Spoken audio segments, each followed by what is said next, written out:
Dr. Eric Kelly III and a host of phenomenal speakers from all around the globe for this 7-day virtual event that you don't want to miss.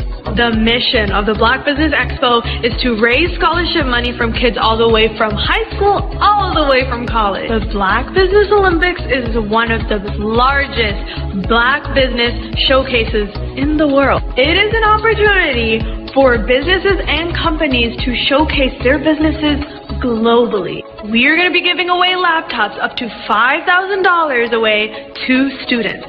Again, I'm Olivia Appleberry, the founder of 2 Cents Finance and one of the speakers for the expo. I am so excited to see you there. For more info, go to www.blackbusinessexpousa.com or call 919-308-9090 and hope to see you there. I am Black Business. From the moment I wake until the time I sleep. Yes, I am Black Business. I am Black Business. Tell me, are you Black Business? I am Black Business. Do you support Black businesses? Listen, I support Black business because I am Black Business. Black Business Expo, one of the largest business showcases in the history, or call 919-308-9090. I am Black Business. I am Black Business. From the moment I wake until the time I sleep, I am Black Business. I am Black Business. Are you Black Business? I am Black Business. Do you support Black businesses? I support Black business because I am Black Business. Black Business Expo, one of the largest business showcases in the history of Black America in North Carolina. Join Dr. Eric Kelly III and a host of phenomenal speakers from all around the globe for this 7-day virtual event that you don't want to miss. The mission of the Black Business Expo is to raise scholarship money from kids all the way from high school all the way from college. The Black Business Olympics is one of the largest Black business showcases in the world. It is an opportunity for businesses and companies to showcase their businesses globally. We are going to be giving away laptops up to $5,000 away to students. Again, I'm Olivia Appleberry, the founder of 2 Cents Finance and one of the speakers for the expo. I am so excited to see you there. For more info, go to www.blackbusinessexpousa.com or call 919-308-9090 and hope to see you there. I am Black Business. From the moment I wake until the time I sleep. Yes, I am Black Business. I am Black Business. Tell me, are you Black Business? I am Black Business. Do you support Black businesses? Listen, I support Black business because I am Black Business. Black Business Expo, one of the largest business showcases in the history of Black business in the world.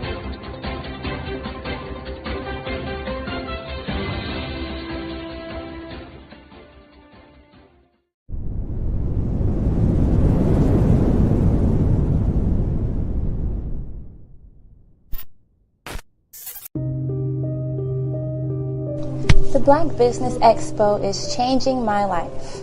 This year, they are giving away laptops and even $5,000 in cash to students just like me.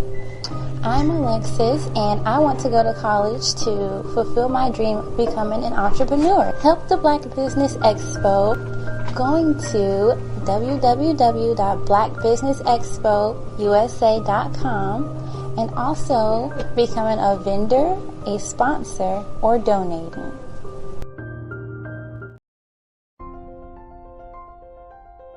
What if you could build your own city?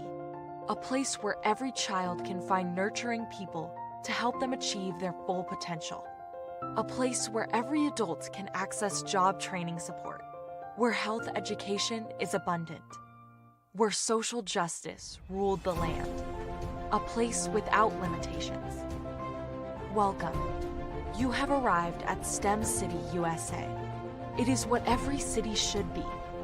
A safe and trusted community where you find people and resources to help you become everything you are and beyond. STEM City is unlike anything you have ever experienced. It is a digital twin of the world around you, only better.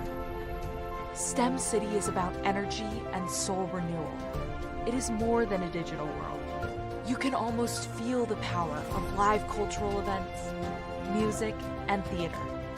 STEM City promises a better future for children with caring mentors and hands-on activities with dedicated tutors to support our youth.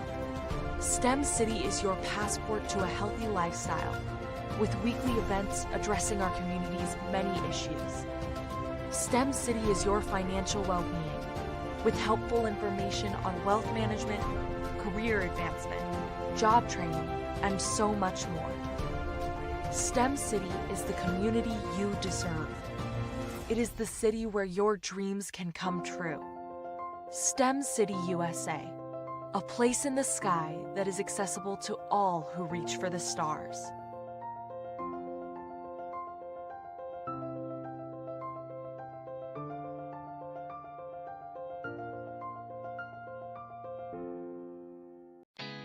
Did you know women represent just 3% of Fortune 500 CEOs and less than 15% of corporate executives at top companies worldwide? Have you wondered what the secrets are to getting into the top ranks, whether in the private or public sector? Do you want to figure out how to stop being held back in your career or passed over for promotion? Then you're in the right place. Hi, I'm Dr. Madeline Ann Lewis, President and CEO of the Executive Women's Success Institute. I have decades of experience in the military, the federal government, and corporate America, and my mission is to help women succeed and tap into their full potential. I want to reach 1 million+ women around the world to become the leaders they are meant to be. So if you want to move into a management or executive level position, or maybe you are a female veteran transitioning out of the military into business entrepreneurship, then reach out to the Executive Women's Success Institute at 301-693-3284. Let us get you on the fast track to success.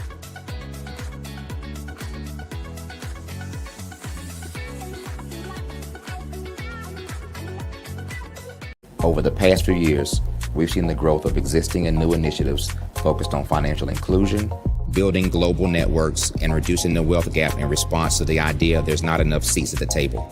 Whether their outcomes are to increase the representation of Black executives on corporate boards, ensure an inclusive global economy, or to create new U.S. African commercial pathways, the strategies are often carried out by separate programs. The question is, should they be? With the continent of Africa being home to more than half of the world's fastest growing economies, the youngest workforce, over 400 companies generating more than $1 billion annually, 700 generating more than $500 million annually that are poised for growth, and being the destination of nearly $5 billion in venture capital in 2021. Diversifying U.S. and Africa commercial engagement by building bridges between African businesses and their U.S. diaspora should begin being seen as mutually beneficial. From helping to reduce Africa's enormous capital gap to catalyzing two-way trade opportunities, the COVID-19 global pandemic hopefully has taught us that global challenges and opportunities are more interconnected than we thought. During the pandemic, African companies like Unicorn Flutterwave, insurance provider Reliance Health, ride-hailing app Yasir, and 54Gene, the continent's first bank of DNA on people of African descent, proved that when African companies have access to networks, capital, and information, they grow big, grow fast, and create solutions that are valuable to the world. This is why Be Direct was created. We are the first U.S.-based but African-centric board preparedness and board search company designed to connect U.S. Black talent and corporations to African businesses. Unique and fundamental to Be Direct's success is our process of helping board candidates adapt their experience and networks to an African context before they're connected to high-growth companies that are looking to locally and globally scale. From our focus groups with African business execs and government leaders, we don't ignore the sentiment that business is easy, but people are hard. Having a pool of board candidates with hard-to-access networks and extensive experience across the business life cycle, including successfully raising capital, is table stakes for an initiative like this. So yes, we have that. But corporate or entrepreneurial success in the U.S. does not guarantee success in Africa. Developed alongside industry partners on the continent, our training program, Be Direct Prep, is designed to transpose their experience to create cultural comfort, understanding, and a commitment to helping businesses in Africa scale. Our board governance sessions are African, continental, and country-specific, integrated with cultural awareness and dexterity training, masterclasses led by African industry execs, and mentoring and coaching from African continental-based facilitators. But even more unique to Be Direct Prep, we cap off our training program with an immersion trip to help candidates that have not been to Africa before see and feel Africa's complexity and opportunity from African soil. We all know traditional network-based board placement has historically left a lot of us out of ever really being in the paid board pipeline. Our strategy supports the work of many great organizations that are successfully filling seats at U.S. board tables by creating more tables for those that are still left on the sideline. It's time to start seeing the role and value of U.S. Black talent and businesses on the continent of Africa differently. Old perceptions and habits limit economic inclusion. Let's transition Black talent and the African businesses they will support from the periphery of the global economy to its core. Living in a global lockdown, we all know now how fast local and global economies can change, and see the value of having businesses that hire, strengthen local value chains, and even grow globally. Status quo in any form holds back progress. We must democratize U.S.-Africa commercial engagement by socially and economically connecting cultures that have long been disconnected. It's time for Africa's U.S. diaspora to redefine their global value by helping African businesses scale continentally and globally.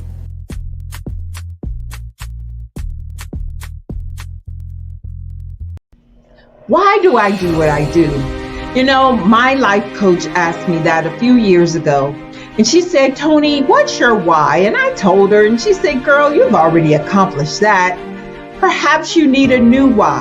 Hi, Tony Harris, Amy Hoydu with Say It Said Marketing, one of your students, and just wanted to say thank you, Tony Harris, for spending so much time with me and giving me that boost in my business that I.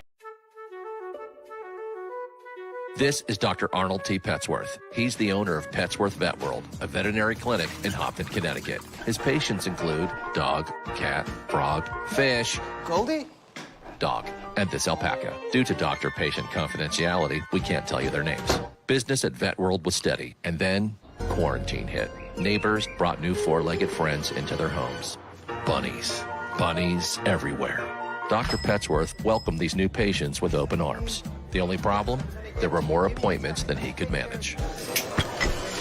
That's when Dr. Petsworth turned to his American Express business card, which offers spending potential that's built for his changing business needs. He decided to hire a new assistant, Julio, and with spending power built for business purchases, he used his card to furnish a new exam room. Together, Dr. Petsworth, Julio, and American Express Business made sure all the pets of Hopton got the love and care they deserve. And everyone was happy. Get the card built for business by American Express.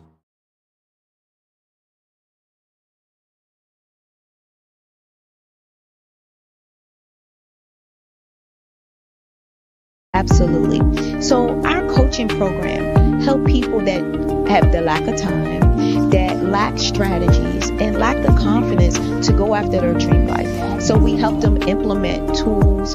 We help them implement. I love to leave the inherited lack of finances or the education behind finances. But it wasn't until I lost my firstborn, my only son, that life changed for me. And where I was going after it all, living the corporate life, hit my 6-figure income, and living in my dream house with my dream man, driving my dream car. Wow. I nearly lost it all. Wow. when I lost my son. And so I realized it only takes one financial catastrophe that can change your entire life. That's what made me start All New Beginnings. Because no matter what's going on in life, there's a new beginning. And because of that, we develop a program called Wise Minded. My little slogan is, don't just dream it, let's live it. If they want to connect with you or work with you, what is the best ways for them to be able to do that? Well, for my social media guru, you can connect with me on every single social media platform as Tanya T. Rose.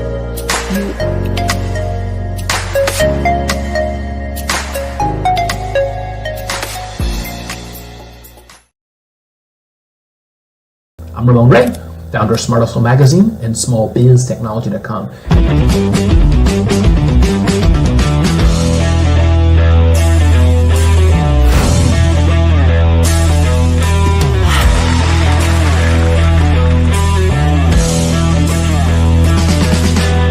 You're here today to celebrate small business success. Stand up on your feet. You rocked the house. It was amazing. Didn't we learn? For me, success comes from failure. One thing not to do is shake somebody's hand like this.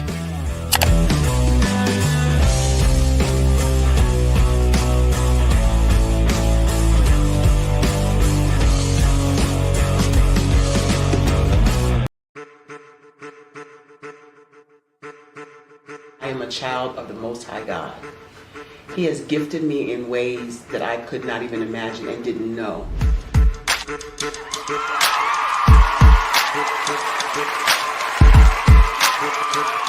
There was a time when I didn't know who I was. I listened to other people tell me who I should be, what I should do. I listened to people telling me that I should be a boutique owner, that I should be a construction manager, that I should be a laborer. Have you ever felt like you should do something else, be something else, go somewhere else, be wherever you wanted to be, and you felt like you were in a box? Anybody in the room? And you couldn't get out? Anybody in the room? And you kept trying to go and go and you couldn't get out? Anybody in the room? But let me tell you, you need to rock the box. Rock the box.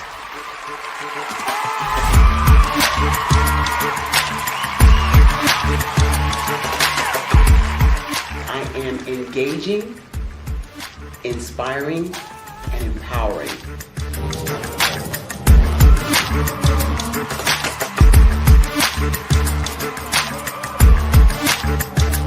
I would give you everything I know. Just by touching you, if I could, by osmosis, give you every single thing I've learned, I've gone through, I know I would. We know that's not possible, but as it is possible, I love to share information with people. Some of you out there, people have told you that you can't be, you can't have, you can't do. But I will tell you, like Kinston said, you can, you must, and you will. If it's to be, it's going to be me. You got to say it. If it's to be, it's going to be. If it's to be, it's going to be. If it's to be, it's going to be.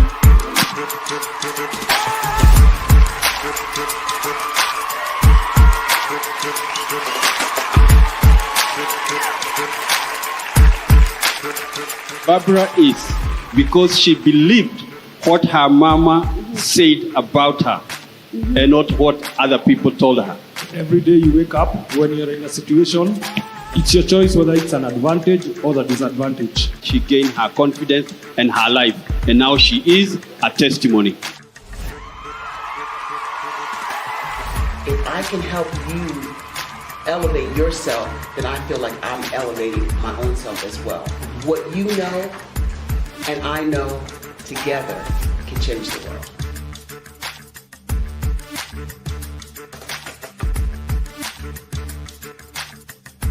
Artist to me is a creative expression of something from nothing. You know, it explodes onto the canvas, or it explodes on in my work. One of the things that I try to do more than anything is I try to just give the lines and the movements and emotions and expressions into to what I do. Art really means to me a chance to express how I feel deep down inside. Most of my art begins as a thought that I might have, whether it's sports, whether it's history, whether it's a woman or a man. It pretty much starts as an idea of thought before I get into the actual image of what I'm going to draw. I do a lot of historical pieces. I was a history minor in college, and I love to do history pieces. And a lot of times I'm thinking about history, and then I try to make that history impact you as you look at it. That's one of the reasons I do pictures so large. People ask me, why do I do pictures so big? And I tell them, I want the piece to impact them as they're looking at it, to kind of dominate them, dominate their space. And most of my pieces I try to do off page. I don't try to do anything that's going to be in those four corners or in a square. And I want your imagination to be a part of the piece that you're looking at.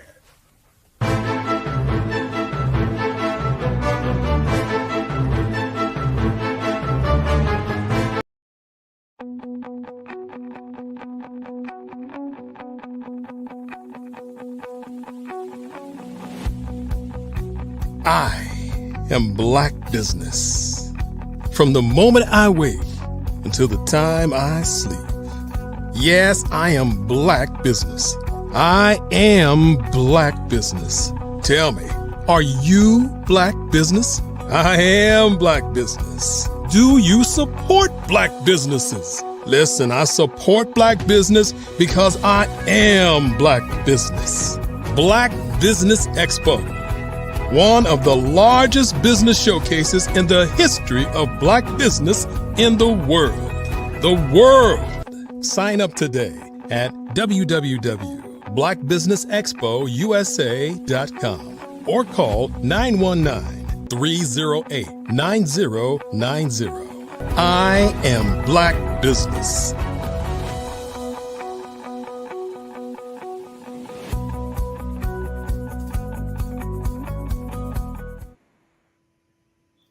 Good day, business owners, entrepreneurs, thought leaders, and corporations.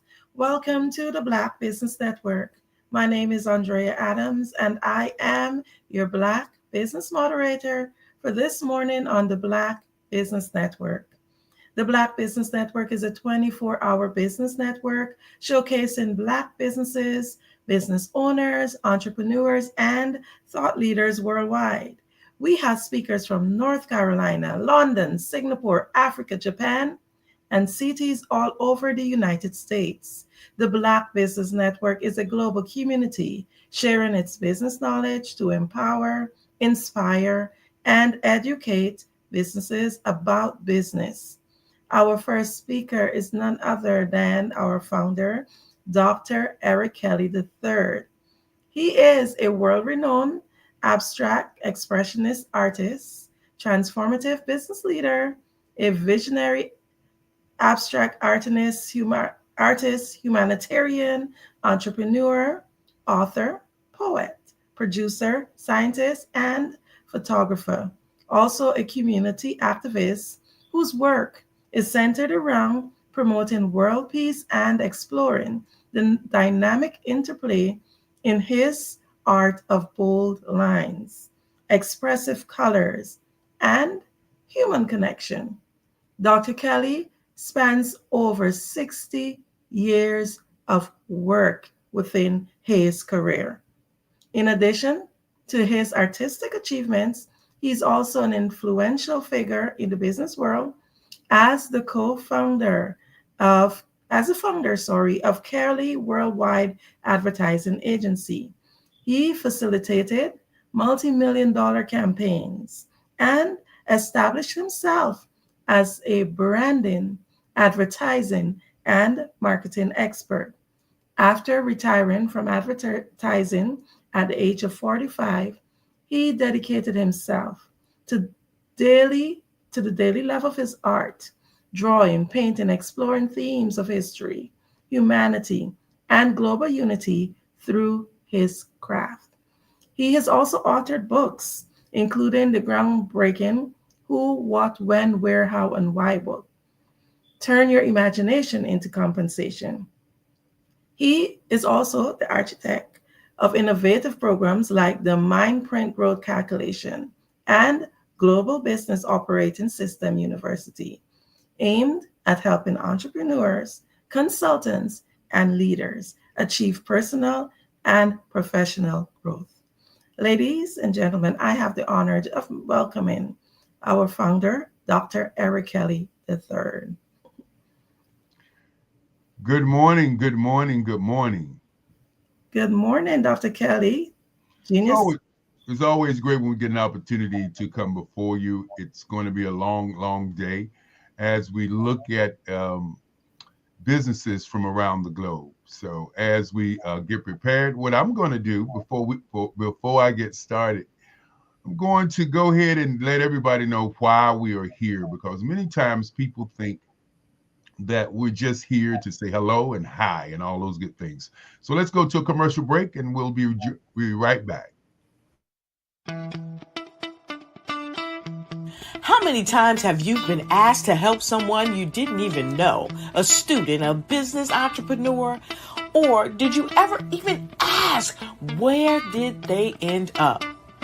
That business, that friend, that entrepreneur. Well, just maybe they ended up in a gang, bankrupt, homeless, or worse, dead. Maybe they turned to crime, drugs, and alcohol. Did you ever wonder? Did you destroy their dream, or was your life always so easy? At the Black Business Olympics, we started a movement to help students complete. Give them hope and foster success. Help them to leave their dreams of providing laptops, computers, and up to $5,000 in scholarship funds. Today, we ask you to help a student, a business owner, or an entrepreneur to realize their dream by sponsoring them, supporting them, and buying from them. Consider this.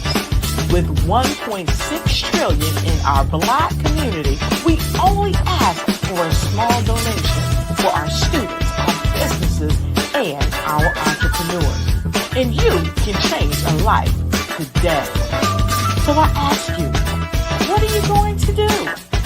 Sit on the sideline and watch our students in high school be leaders, miss out on their dream from lack of resources? Or are you going to donate to the movement and change their future and yours as well? Give us a call today at 919-308-9090. Change their life by investing with action to the Black Business Olympic Fund. The Black Business Olympics, one of the largest business showcases of Black business in the history of the world.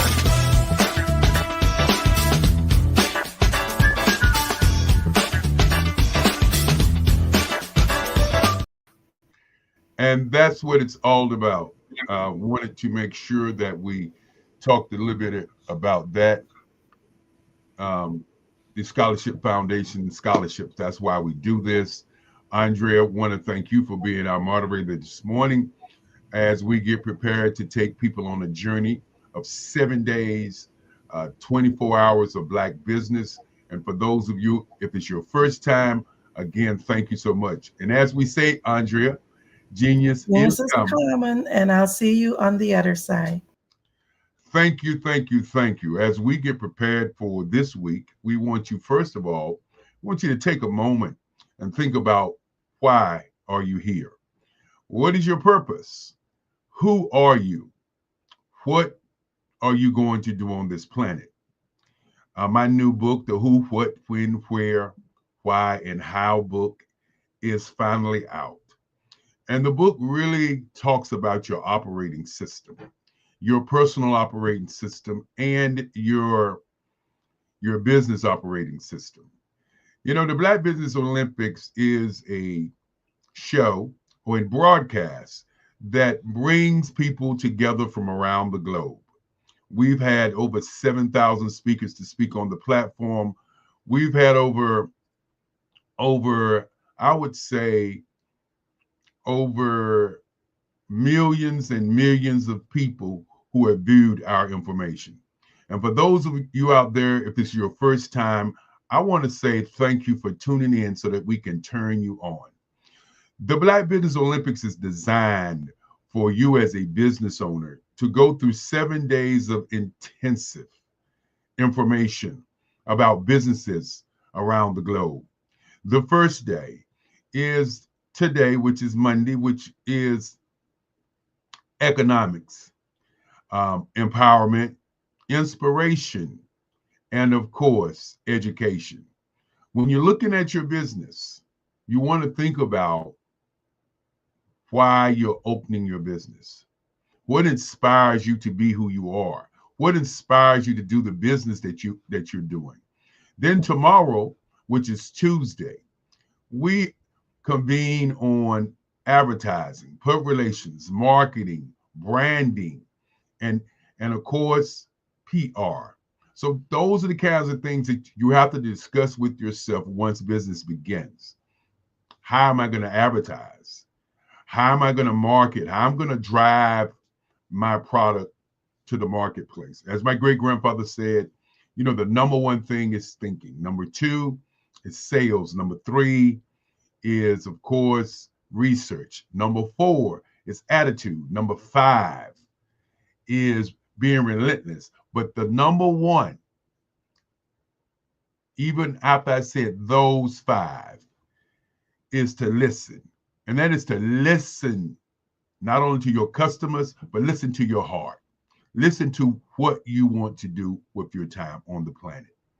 Now, on Wednesday, we'll do 64 ways to market and advertise your business on the internet. I think many people are missing this. Marketing yourself on the 7 social media sites that are out there. Many of you are in business, but ask yourself, do you market on the free network? And what I mean by the free network, you know, there was a time, and I remember that time when I ran Kelly Worldwide, where you had to pay for advertising. You had to pay for billboards. You had to pay for radio. You had to pay for television. You had to pay for newspaper ads and newspaper inserts. All of these were a part of your advertising mix, your marketing mix. And so today, you don't have to pay. You can post on the different platforms. You can post on Twitter. You can do a show on Facebook, on YouTube. You can do a live show on TikTok. You can do a live show on so many of these social media platforms, LinkedIn if you're into business. And you don't have to pay anything. You can get what we call organic marketing, where people will come and see what you're doing. And I think that's one of the things that many people don't look at. Are you posting on these free networks? Because these free networks has people who want to know what you're doing. And so I want you to think about that this morning as you think about this week of speakers. And then, of course, on Thursday, we do diversity, equity, inclusion, and access to capital. With the way the climate of this country is, diversity, equity, and inclusion, but more important, asset to money is very critical and key in terms of your business. And so this week, we'll have people talking about that. And then, of course, Friday, which is Generation X versus Generation Z and Generation Alpha. How to bridge the digital and generational divide. Let's not forget that the baby boomers are still booming. We are still here doing what we do. But more importantly, we want to connect to this area of business because the average age on the planet is 27. I want you to think about that for a moment as you look at your business plan, and what you have in store. The average age is 27. If your business is being pushed toward the 40 and 50-year-old audience. In 10 years from now, you will be out of business. You will be scrambling for new customers. So today I want you to think about how to move your company's business toward a crowd that's up and coming. The reason that we do this is to raise scholarships for kids, but more importantly, we do it so that we can, again, teach young people that the world is bigger, that the world is for them, that they can become entrepreneurs, that they can use laptop computers, and they can use monies to help them build a company. And that's what it's all about for us. Now, Saturday is Black Business in the Culture. And when I say Black Business in the Culture in health, two things are very prevalent. What is the culture of your business? I want you to think about that for a moment. What is the culture? It's very important for people to not confuse your brand with your culture. And so health is the second part of our Saturday. Now, on Sunday, and Sunday is innovation and technology. And so I want to stop right there and talk a little bit about Sunday, because Sunday is very, very important, where we get an opportunity to talk about the new technologies that are coming toward us. You know, at one time, we talked about blockchain technology. We talked about, AI. We talked about what was coming next. We're going to discuss this week what's coming next. And I want you to be prepared for online live shopping. That is the next trend. For those of you out there who don't have AI as a part of your business mix, you are missing out on a great opportunity. Chat GPT, we hear about it. Perplexity, we hear about it. Claude, we hear about AI. Are you using AI in your company today? We hear the rumblings that AI is going to take your job or take everyone's jobs. Well, I want to state one thing this day, and I want you to think about this. AI cannot do anything without a human touch. So whatever business that you're in, you can expand your business by using AI. By getting the AI agent, you can expand your business. So with that being said, let's get into the meat of what I want to talk about this morning. Let's get into what I call the meat. You know, there are several things that I want you to think about this morning. I want you to think about your mind. I want you to think about what you're thinking about. I'm going to say that again. I want you to think about your mind, and I want you to think about what you're thinking about. I want you to think about your mind, and I want you to think about what you are thinking about.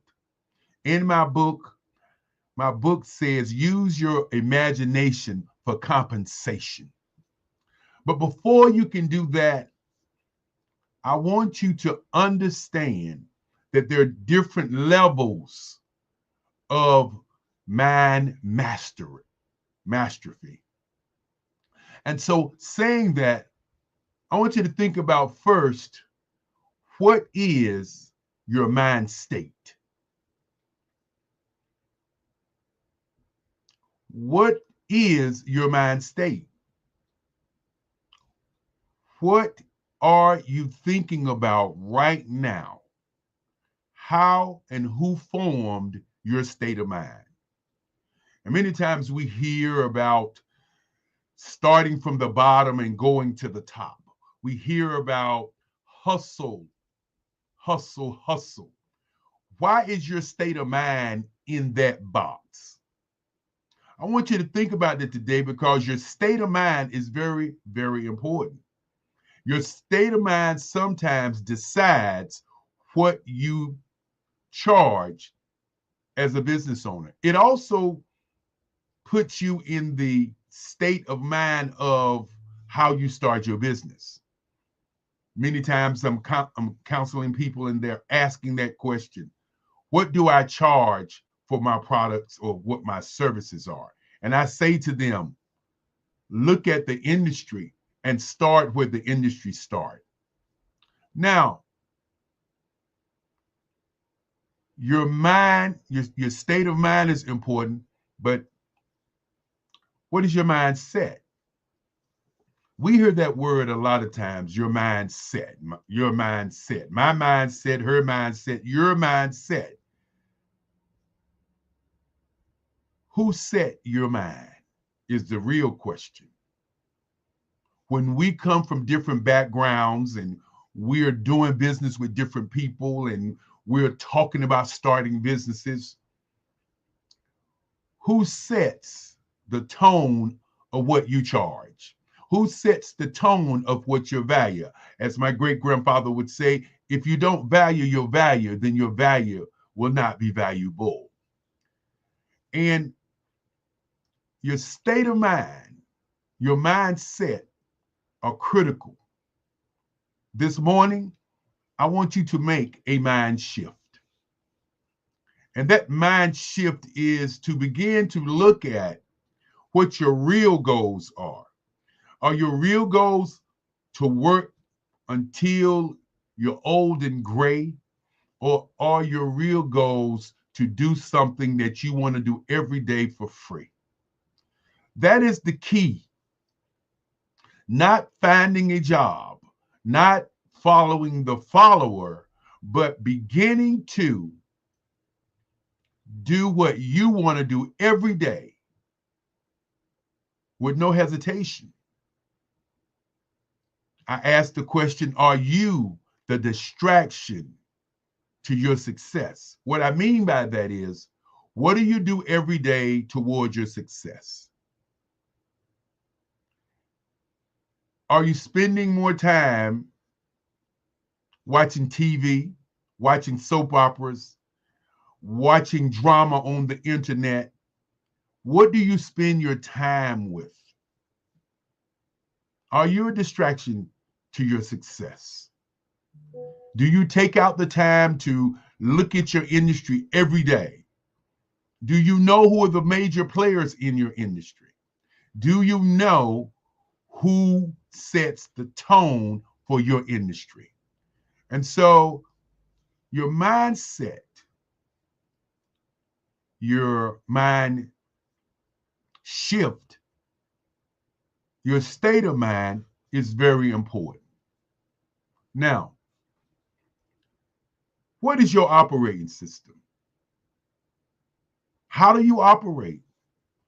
Are you waking up each day and looking at your schedule and just doing it your way, which is a distraction? Or are you waking up each day and do you have a system in place that if you don't do any work today, that system runs in a way that operates your business and your personal life? Now, I open up talking about thinking. I open up talking about your mind. I open up talking about shifting, growth.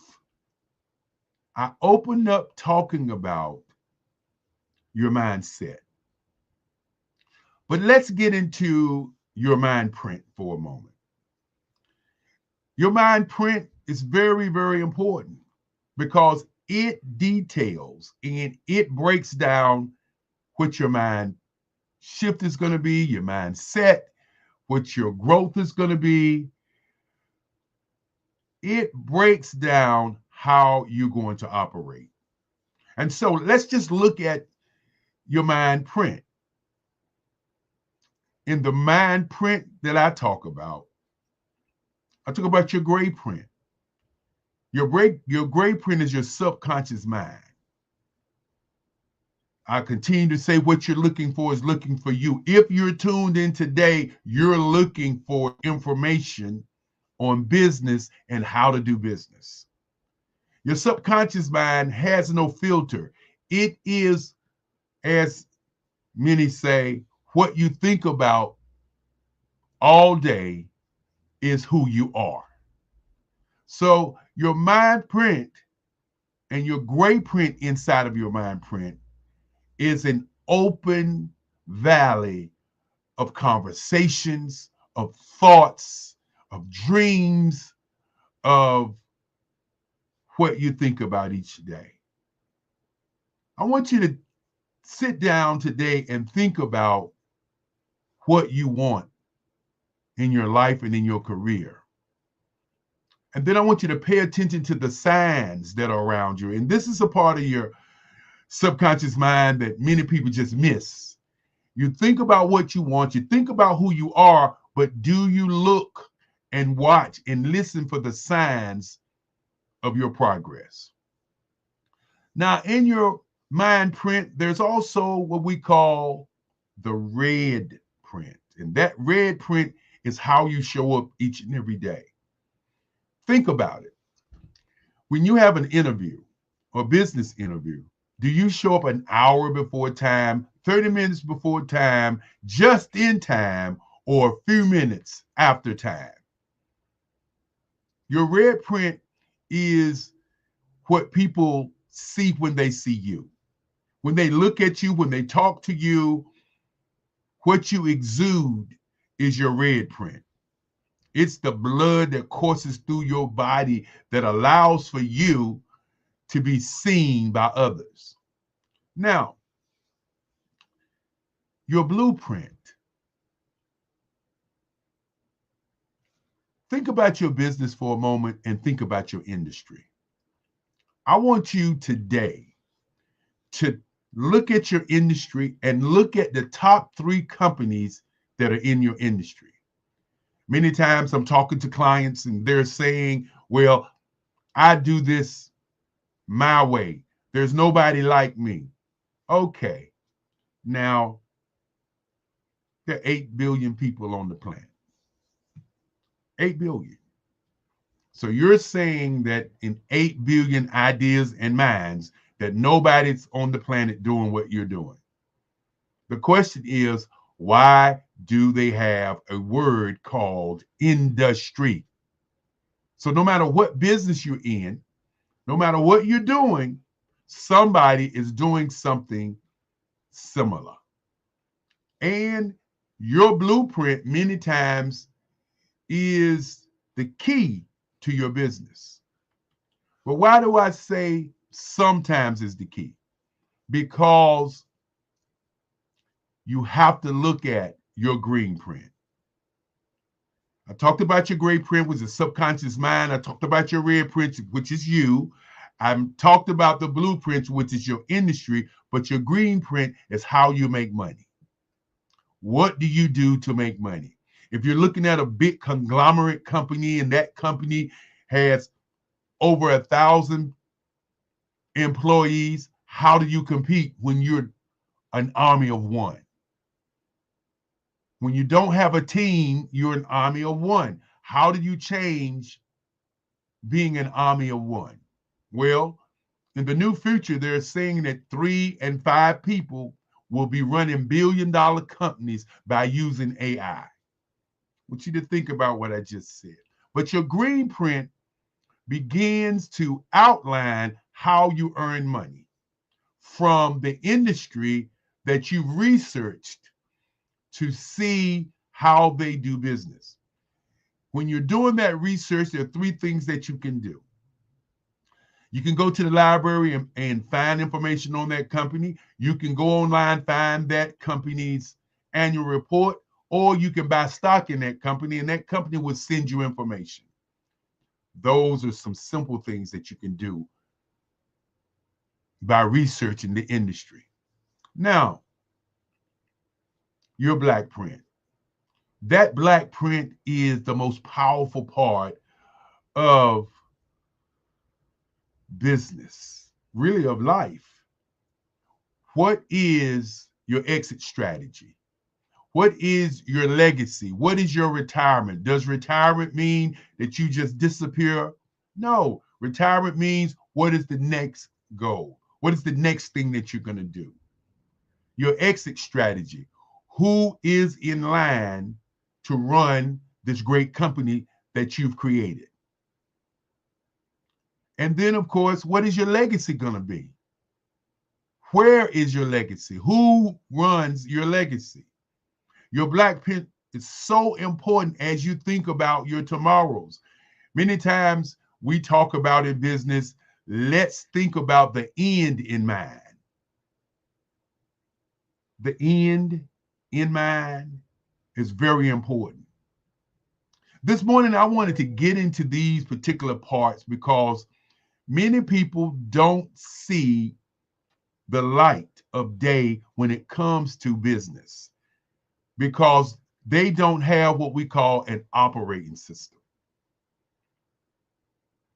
When I say an operating system, I don't mean you wake up in the morning, you have things outlined, and you go to those goals. An operating system is a system that somebody else can get from you and run your company and run your life.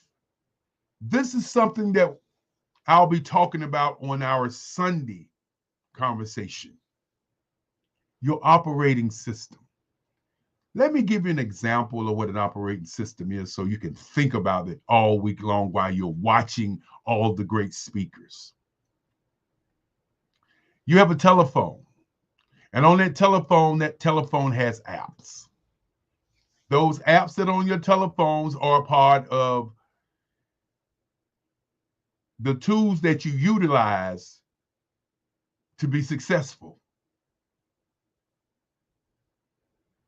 My mother said to me, she's glad that I didn't have an iPhone, a computer that's more powerful than the computer that Ronald Reagan had, that the government had when I was coming up, because probably I may not have graduated from high school because that phone is the most powerful tool we have in our hands. And so that phone is ran by an operating system. That operating system is upgraded every 6 or 7 months. Are your operating system upgraded? Do you take out the time to see how you move, how you handle stressful things, how you optimize your mental health, how you deal with assumptions, how you move? Your operating system is a system that gives you the keys to being successful, makes you efficient, transforms lives, but more importantly, transforms businesses. Your operating system. If you don't have an operating system, how do you move? How do you create? How do you really, as the young people say, get to the bag? When you don't have an operating system, you don't have a business. Many times I talk about, are you a distraction to your success? You are a distraction to your success if you don't take the time and build out your business plan. If you don't take the time and look at who you are, why you're here, what you plan on doing, where you are going, and how you're actually going to get there. Many people say you must know your why. I say that you must know your you, your I system. How do I communicate? How do I move? Today is going to be a great day. Today is going to be another day that you get an opportunity to build your great companies. And to all of the business owners who are here, This whole week, I want to say to you, from me and my family, thank you, thank you, thank you. Because without you, there's no business. And to all of the youth that are watching, thank you for tuning in, and thank you for choosing all these great speakers. I said earlier, and I don't want you to miss this, that the next wave is going to be selling live. We have been selling live for the last 6 years. That's why these business owners come to do an infomercial on our network live to sell their products and services. You're going to see an increased activity on selling live products and services online. Because truly, online, can you reach people who are looking for what you have to share? As I say, what you're looking for is looking for you. You have to understand this phone right here. This is free. The world sits behind this paywall. What are you doing with it? How are you utilizing it? Today has been a day to begin the Black Business Olympics once again. And for those out there who would like to speak on our platform, please feel free to go to Black Business Expo USA and sign up. Think about it like this. When you don't exist in the minds of your audience, then your value is not valuable. When you don't exist in the minds of your audience, your value is not valuable. Many would say that a closed mouth don't get fed, but a closed mind don't benefit. We hear all of these statements, such as you can lead a horse to water, but you can't make him drink. My great-grandfather used to say that's not true. He'd say with influence and salt in that horse's mouth, that horse will drink the water. Are you the salt to your audience? Think about that as you look at your business. Are you the salt to your audience? Are you in front of the correct audience? I would submit to you the reason that many people are not successful today is because they don't have an operating system, and they don't have, or they are not the salt to their audience. Let's stop being an army of one and build teams.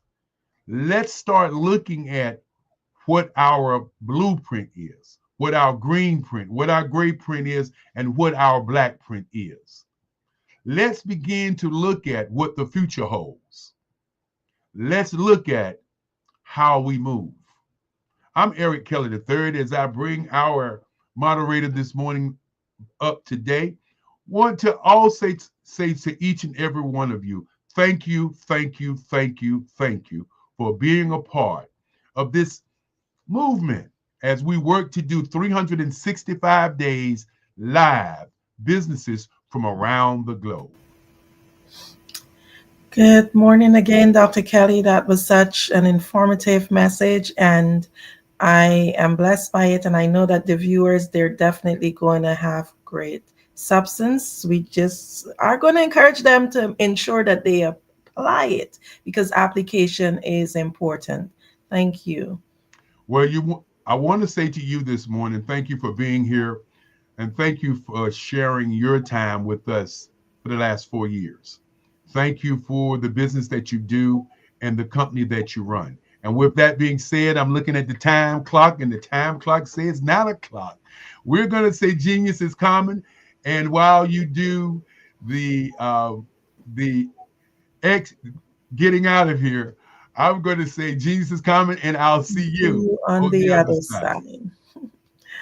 Thank you so much. We'd like to take a moment to just thank our sponsors. The Black Business Network's Expo mission is to raise funds for high school seniors going to college or K-12 entrepreneurs. This expo is a fundraiser for students. You may go to Black Business Expo USA.com to donate to the scholarship fund, or you can Cash App BBX USA.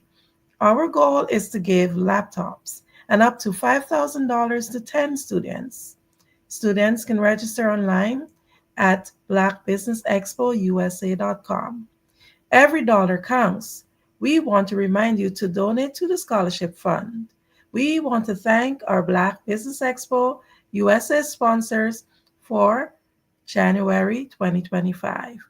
NC 100, Suede Soul, Carolina, Virginia Minority Supplier Development Council, Step Management, Margie McLean Foundation, Inc., Genius is Common, Executive Women's Success Institute, The Quality Coaching Company, Superwoman Business Services, Creative Force Studios, Lee Entertainment, Black Business Olympics, Artistic App Design, Banks Law Firm, Black Business Expo USA.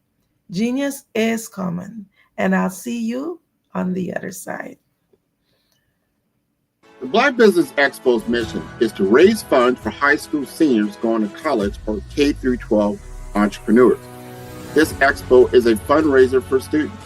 Please, you may go to www.blackbusinessexpousa.com to donate to the scholarship fund or use the Cash App at $BBXUSA. Our goal is to give laptops and up to $5,000 to 10 students.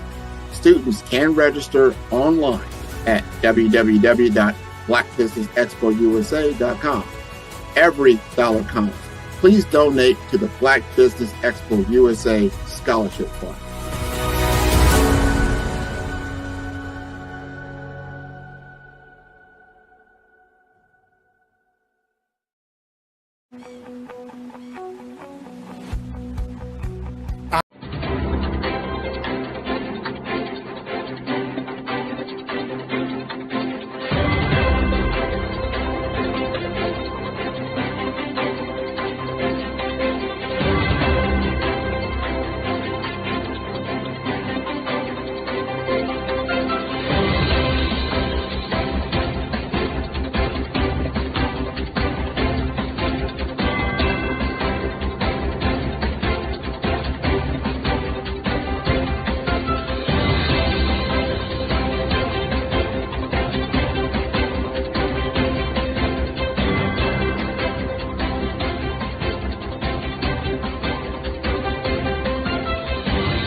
Dr. Eric Kelly III and a host of phenomenal speakers from all around the globe for this 7-day virtual event that you don't want to miss.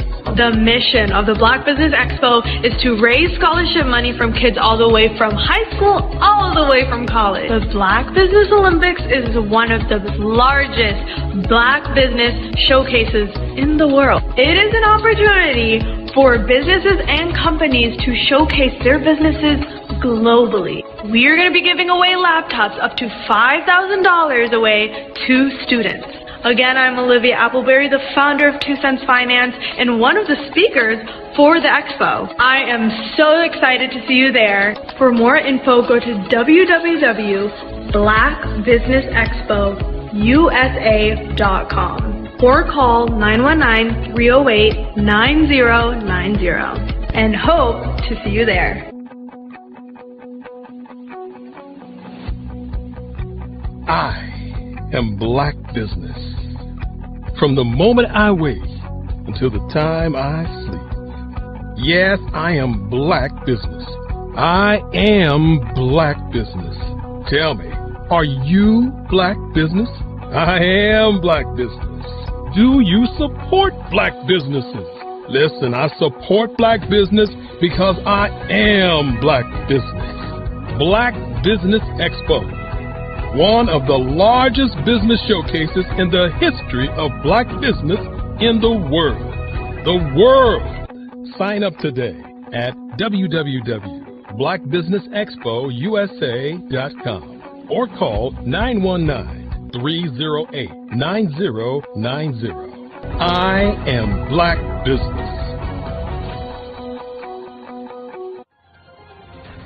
I am Black Business.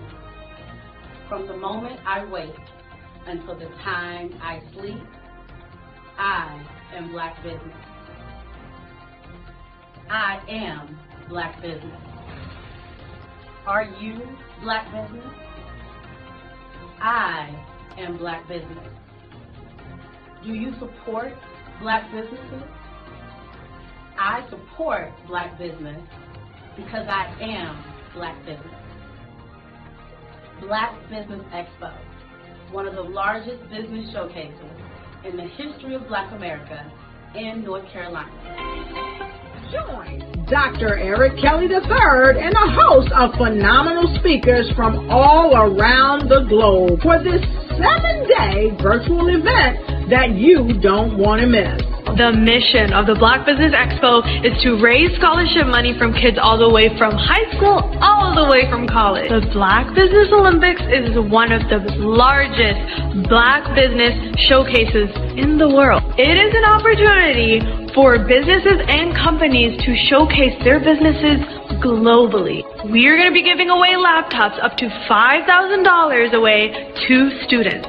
Again, I'm Olivia Appleberry, the founder of 2 Cents Finance and one of the speakers for the expo. I am so excited to see you there. For more info, go to www.blackbusinessexpousa.com or call 919-308-9090 and hope to see you there.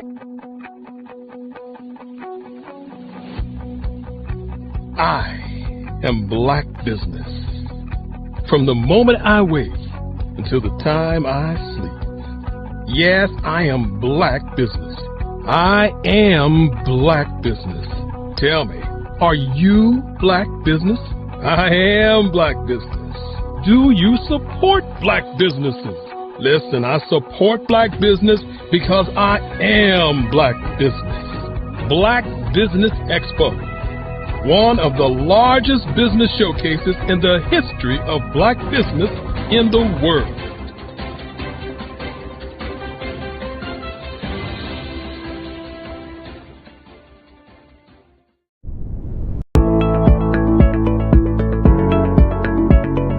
Prepare for what's coming and dominate in economic winter. Stand strong and thrive by showcasing your great products and services globally through the Black Business Network and Black Business Olympics. The Black Business Network has showcased over 2,000 companies with over $7 billion in sales each year. Over 10 million attendees have viewed the rebroadcast each month. Through the Black Business Olympics, unique styles of business training and mentoring are turning students into business owners and entrepreneurial warriors who will dominate in any economy. Gain the ultimate advantage of the Black Business Olympics, 7 days of unbelievable topics and speakers speaking around the globe. Donate your time and experience to provide expertise and scholarships to students worldwide and change the world. Now, more than ever, new insights, tools, strategies, and capabilities are needed.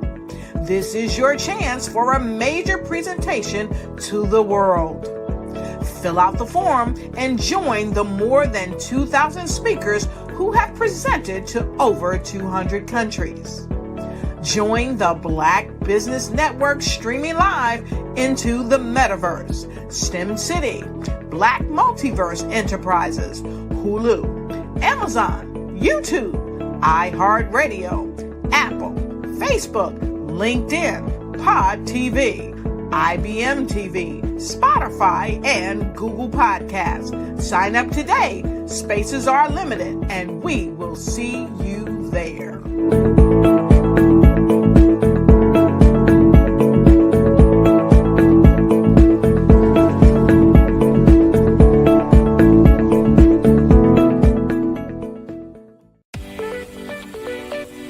are in the right place at the right time.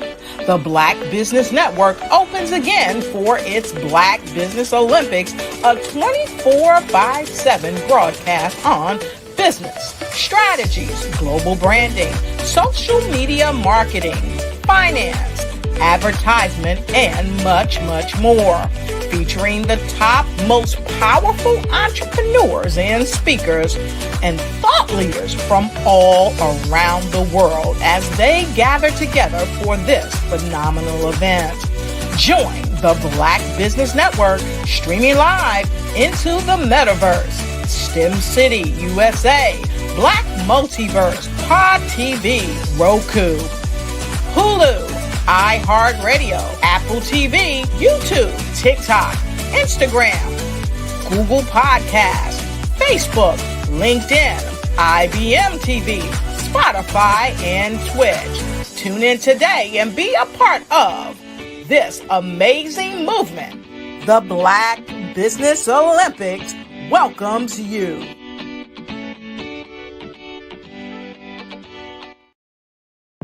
The Black Business Network and Black Business Olympics are essential platforms for Black business owners globally. They provide the tools and support you need to succeed in today's competitive marketplace. Join us today as we collaborate together with businesses from around the world to support our children, students, and young future entrepreneurs, Black businesses, and corporations. We raise funds for students going to college and young entrepreneurs who are aspiring to be business owners, and we invite you to be a contributor today. Visit the website www.blackbusinessexpousa.com to connect with and learn more about how the Black Business Network and Black Business Olympics can help you not only share your amazing business story to businesses, but also serve future generations. Hello, my name is David Jones, CEO and co-founder of the Hello LLC, where we help businesses build a culture, brand and experience, and leverage technology to pivot into Web3. Join the Black Business Network streaming live into Roku, Metaverse, STEM City, Black Multiverse Enterprises, Hulu, YouTube, iHeartRadio, Apple, Facebook, LinkedIn, Spotify, Twitch, and Google Podcasts. Tune in, turn on, and let's thrive.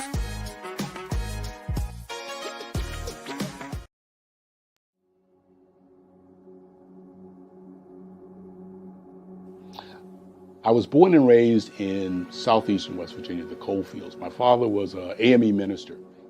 For me, I was very fortunate. Even though I grew up in the segregated South, I was surrounded by flourishing Black businesses. Doctors, lawyers, bankers, dentists. They were all there and they were all successful. And I guess that's part of my dream, is to see that success come back. My name is Joseph Simmons, and I am the founder of the Center for Micro-Entrepreneurial Training. We have this moment in time where we can change the trajectory of people. And our focus is on women, Black and brown entrepreneurs, and their access to capital, their ability to build thriving businesses, the ability to employ people. There's a study that showed that in those three communities, especially Black and brown communities, $1 stays in those communities for 30 minutes. In white community, $1 stays in their communities for 8 hours. So think about it.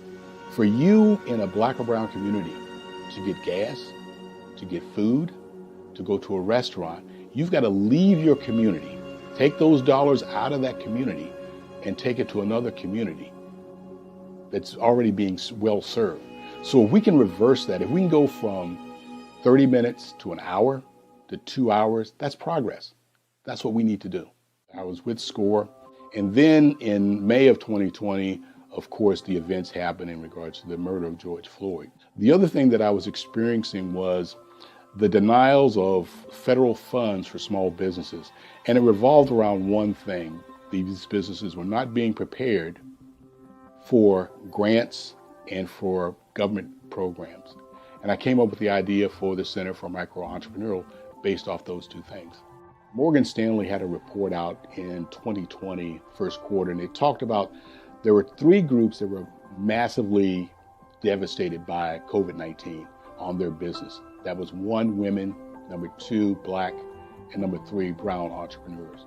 The research showed that they had less cash on hand, They had less opportunity to go into a bank and get money, and they were very dependent on family and friends to keep their business up and running.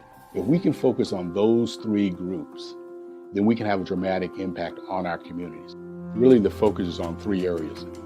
And those three areas are: one, the people; number two, the courses; and number three, a support network. Here at CMAT, we will provide you with the fundamentals for generational success. And you will be creating a vibrant community by attending our 5-day immersive training course.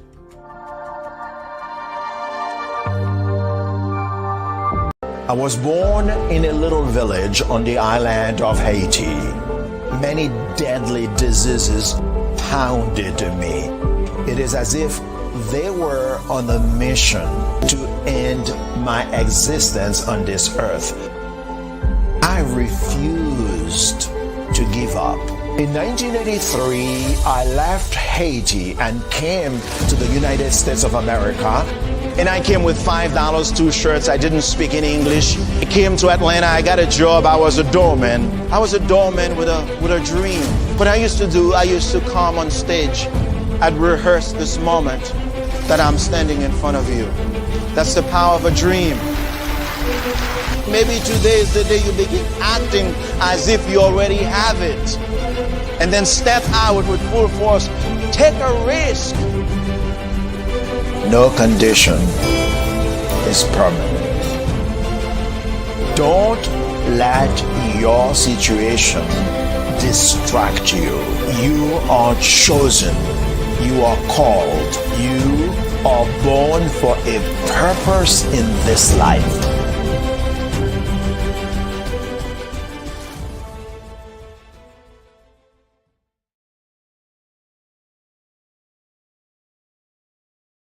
Are you a forward-thinking entrepreneur or business owner? The world is changing faster than ever, and it's time to pivot and adapt to the future. Hello LLC is here to help you do just that. Hello stands for helping enterprises leverage leading-edge optimizations. Our innovative solutions can streamline operations, reduce overhead costs, and give you a competitive edge in a market projected to reach $5 trillion by 2030. By pivoting to the metaverse, businesses can tap into a rapidly growing market that is projected to be a significant part of daily life for 25% of Americans by 2026.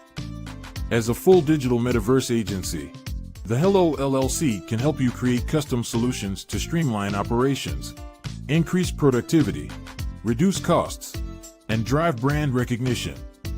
Why should you pivot to the metaverse with the Hello LLC? By leveraging cutting-edge technology, you can provide immersive experiences for your customers, expand your global reach, and unlock new revenue streams. Contact us today to make the pivot.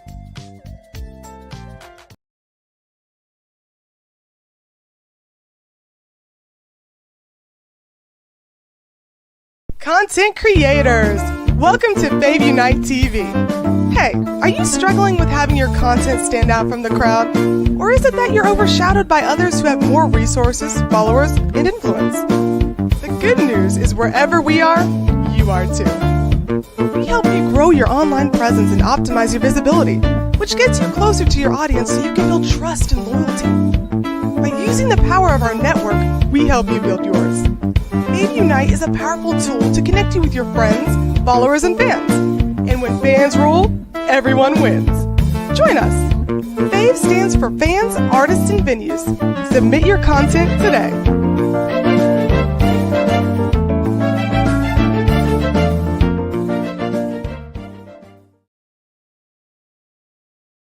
Sometimes you got to hear the news from the Black perspective, and more specifically, Black publishers. And that's exactly why you have to download the HeyTie app, the largest mobile app delivering breaking news, videos, and podcasts from 200 of your favorite Black publishers. Yes, 200 Black publishers delivering news as it happens, literally all in one app. Go to HAYTI.com or download the app in the Google Play Store or Apple App Store. It's completely free, along with information that you can trust, so go check them out. The Black Business Expo's mission is to raise funds for high school seniors going to college or K-12 entrepreneurs. This expo is a fundraiser for students. Please, you may go to www.blackbusinessexpousa.com to donate to the scholarship fund or use the Cash App at $BBXUSA. Our goal is to give laptops and up to $5,000 to 10 students. Students can register online at www.blackbusinessexpousa.com. Every dollar counts. Please donate to the Black Business Expo USA Scholarship Fund.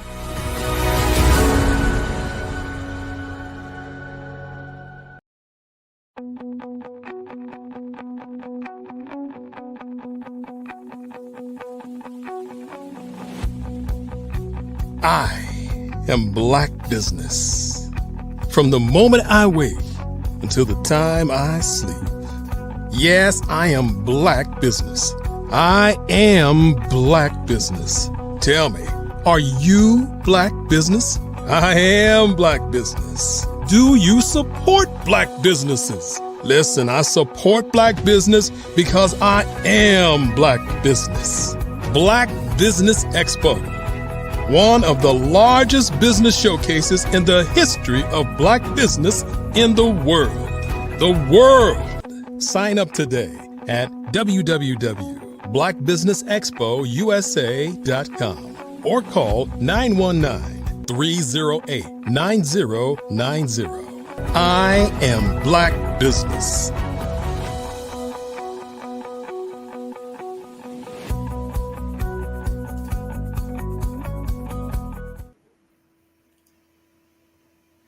Good morning, business owners, entrepreneurs, thought leaders, and corporations. Welcome to the Black Business Network.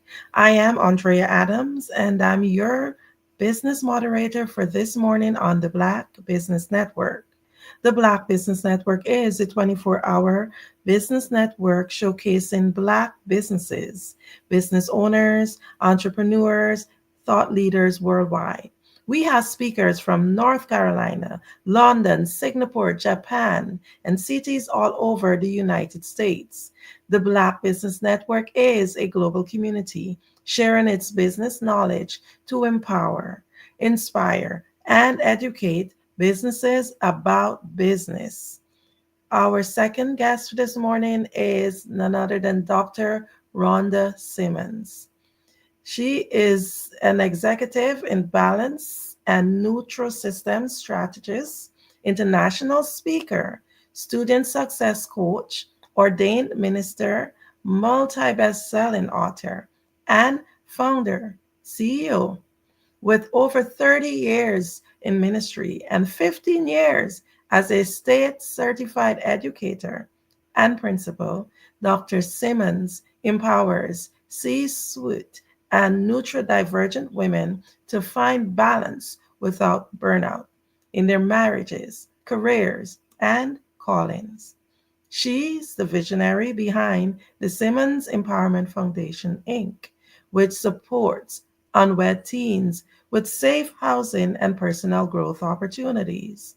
Dr. Simmons is dedicated to transforming lives through coaching, self-discovery, and empowerment. Based in Texas, she shares her life with her husband, Jeff. I present to you Dr. Rhonda Simmons. Good morning, Andrea. How are you today? I am doing great, Dr. Simmons. How are you? I'm excellent. Thank you for having me on the show today. It's indeed a pleasure to have you. Now, I will be asking you quite a few questions with such an interesting bio.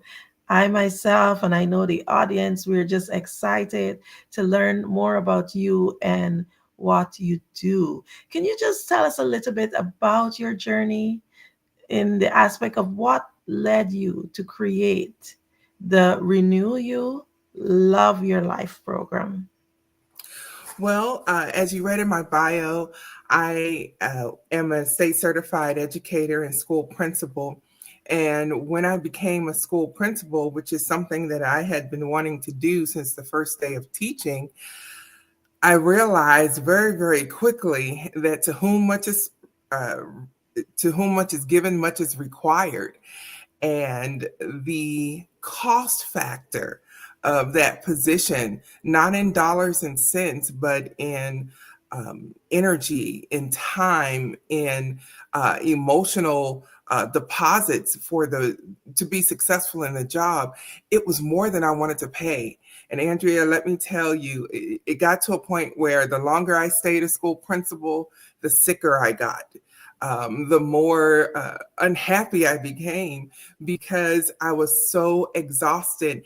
And I didn't realize how burned out I was until I took the courage to make the leap of faith and resign from my position as school principal, because as I told my husband, dead people don't work. And I realized that the sacrifice was more than I was willing to pay. But most importantly, Andrea, is that I realized that although being a school principal was my dream, it did not align with God's purpose for my life. And that misalignment was causing me so much angst and exhaustion and burnout until once I resigned, it took me almost 2 months to recover from that burnout. And I realized that there had to be way more executive women like me who were trying to do it all and have it all at all costs, and it's not working. And so that's why I developed my program, Renew You, Love Your Life.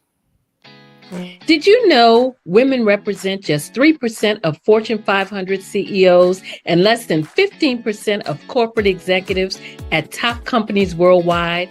Have you wondered what the secrets are to getting into the top ranks, whether in the private or public sector? Do you want to figure out how to stop being held back in your career or passed over for promotion? Then you're in the right place. Hi, I'm Dr. Madeline Ann Lewis, President and CEO of the Executive Women's Success Institute.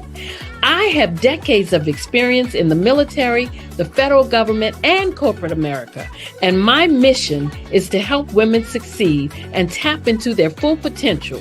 I want to reach 1 million+ women around the world to become the leaders they are meant to be. So if you want to move into a management or executive level position, or maybe you are a female veteran transitioning out of the military into business entrepreneurship, then reach out to the Executive Women's Success Institute at 301-693-3284. Let us get you on the fast track to success.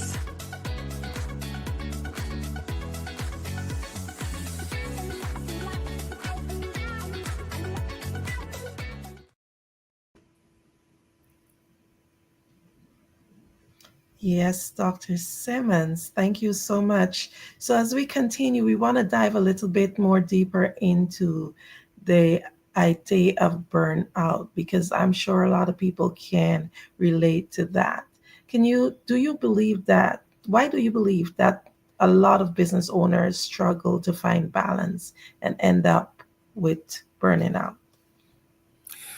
I believe some of the main reasons for the burnout is because business owners wear so many different hats. In fact, when you're first starting out, you're wearing all of the hats in a business. You're the founder and CEO, you're the accountant, you're the sales manager, you're the business manager. And so because of the responsibility is so great, especially in the onset of your business, it becomes the top priority at the expense of everything else in your life. And there has to be a balance in order for us to thrive as business owners. And the sooner we set those systems in place so that we can be balanced, the better off we'll be, and we'll be able to bring our best selves to the clients that we serve. Wow. Now, with most things, there's usually some form of a sign that something is regressing. So whenever what are the common signs that someone should look out for to indicate that they may be on the verge of a burnout? Some of those signs would be decreased productivity, where you are almost paralyzed in not getting things done. You get stuck on a project that should take a few minutes or an hour, and you just lose sight of the path of what you should be doing, when you should be doing. You miss opportunities, you miss deadlines, extreme exhaustion, an exhaustion that a good night's sleep is not good enough. You wake up tired, you go to bed tired. Those are some of the signs of being burnt out. Wow. So, can you just tell us how exactly does being burnt out impact the business owner's work, their relationships, and their personal life? Absolutely, Andrea. When a business owner is burnt out, oftentimes they hesitate in making sound decisions. And sometimes in business, you don't have the opportunity to be hesitant. You have to make quick decisions. But when you're burnout, you're unable to do that effectively, or if at all. You're also, as I mentioned, missing those opportunities. Sometimes things happen at the last minute that are wonderful opportunities that need to be addressed right then. But because you're burnt out, you can't add one more thing to your plate because there's no room. Your relationships are affected when you're burnt out because, for example, if the business owner is married, family and children and spouses tend to take a back seat, all for I'm trying to create a better life for my family. And even though the intentions are good, the family is suffering because the family didn't come into existence because of the business. They came into existence because of you. And you're the glue to the family. And so when you're not present, and even though you may physically be there, but when you're not there emotionally and in a way that you can communicate with your family, then that burnout is taking its toll on your relationships very deeply, and something has to be done. Amazing. So, what are some of the hidden costs of burnouts that a business owner might not be aware of? Well, one would be the physical toll, because when you are burnt out, you cannot operate at peak performance. You just can't. It's not possible when you're truly burnt out. And sometimes, Andrea, as business owners, we take on a mentality of a superhero. We can do it all. We can run through troops and leap over walls. We can handle anything and everything because, we're a superhero. Well, our physical bodies didn't get the memo. And so the burnout can affect us physically so that we cannot function at the level that we want to. As I like to put it, sometimes your body can't keep up with your brain. Your brain is there, your brain is on it, but your body is saying, no, not today. And so that's one of the tolls in your relationships, whether you're a parent or a spouse. Um, Communication is limited when you're burnt out and you're working all the time. You're not able to be there emotionally for the people that you love. And that's what they need the most. You understand that in a family, it's not all about the taking, it's also about the giving. And when you are burnt out, you have nothing left to give. And so it's affecting your relationship. And so for all the time and the energy that you're spending, you're losing more than you're gaining. And our families need us. That's how societies are built. That's how uh, things grow and our next generation comes behind us when the time is taken and invested in our families. And when we are burnt out, we are um, overdrafting that investment on our families. Okay. So they say whatever goes down must come up. So if somebody's burnt out, literally that's on the ground. But there's always ways to get back to your optimum self. Can you share some strategies or tools that can help someone who's burnt out to regain that balance? Yes, yes, ma'am. Number one, you have to take the time to set some healthy boundaries. Your work hours should not be 24 hours a day. You have to set some healthy boundaries where there is a definite start and end time. I'm not saying that we should be less effective, not by any means, but there has to be a healthy boundary so that there's a time when we can turn off the CEO side of us and be a parent or be a spouse.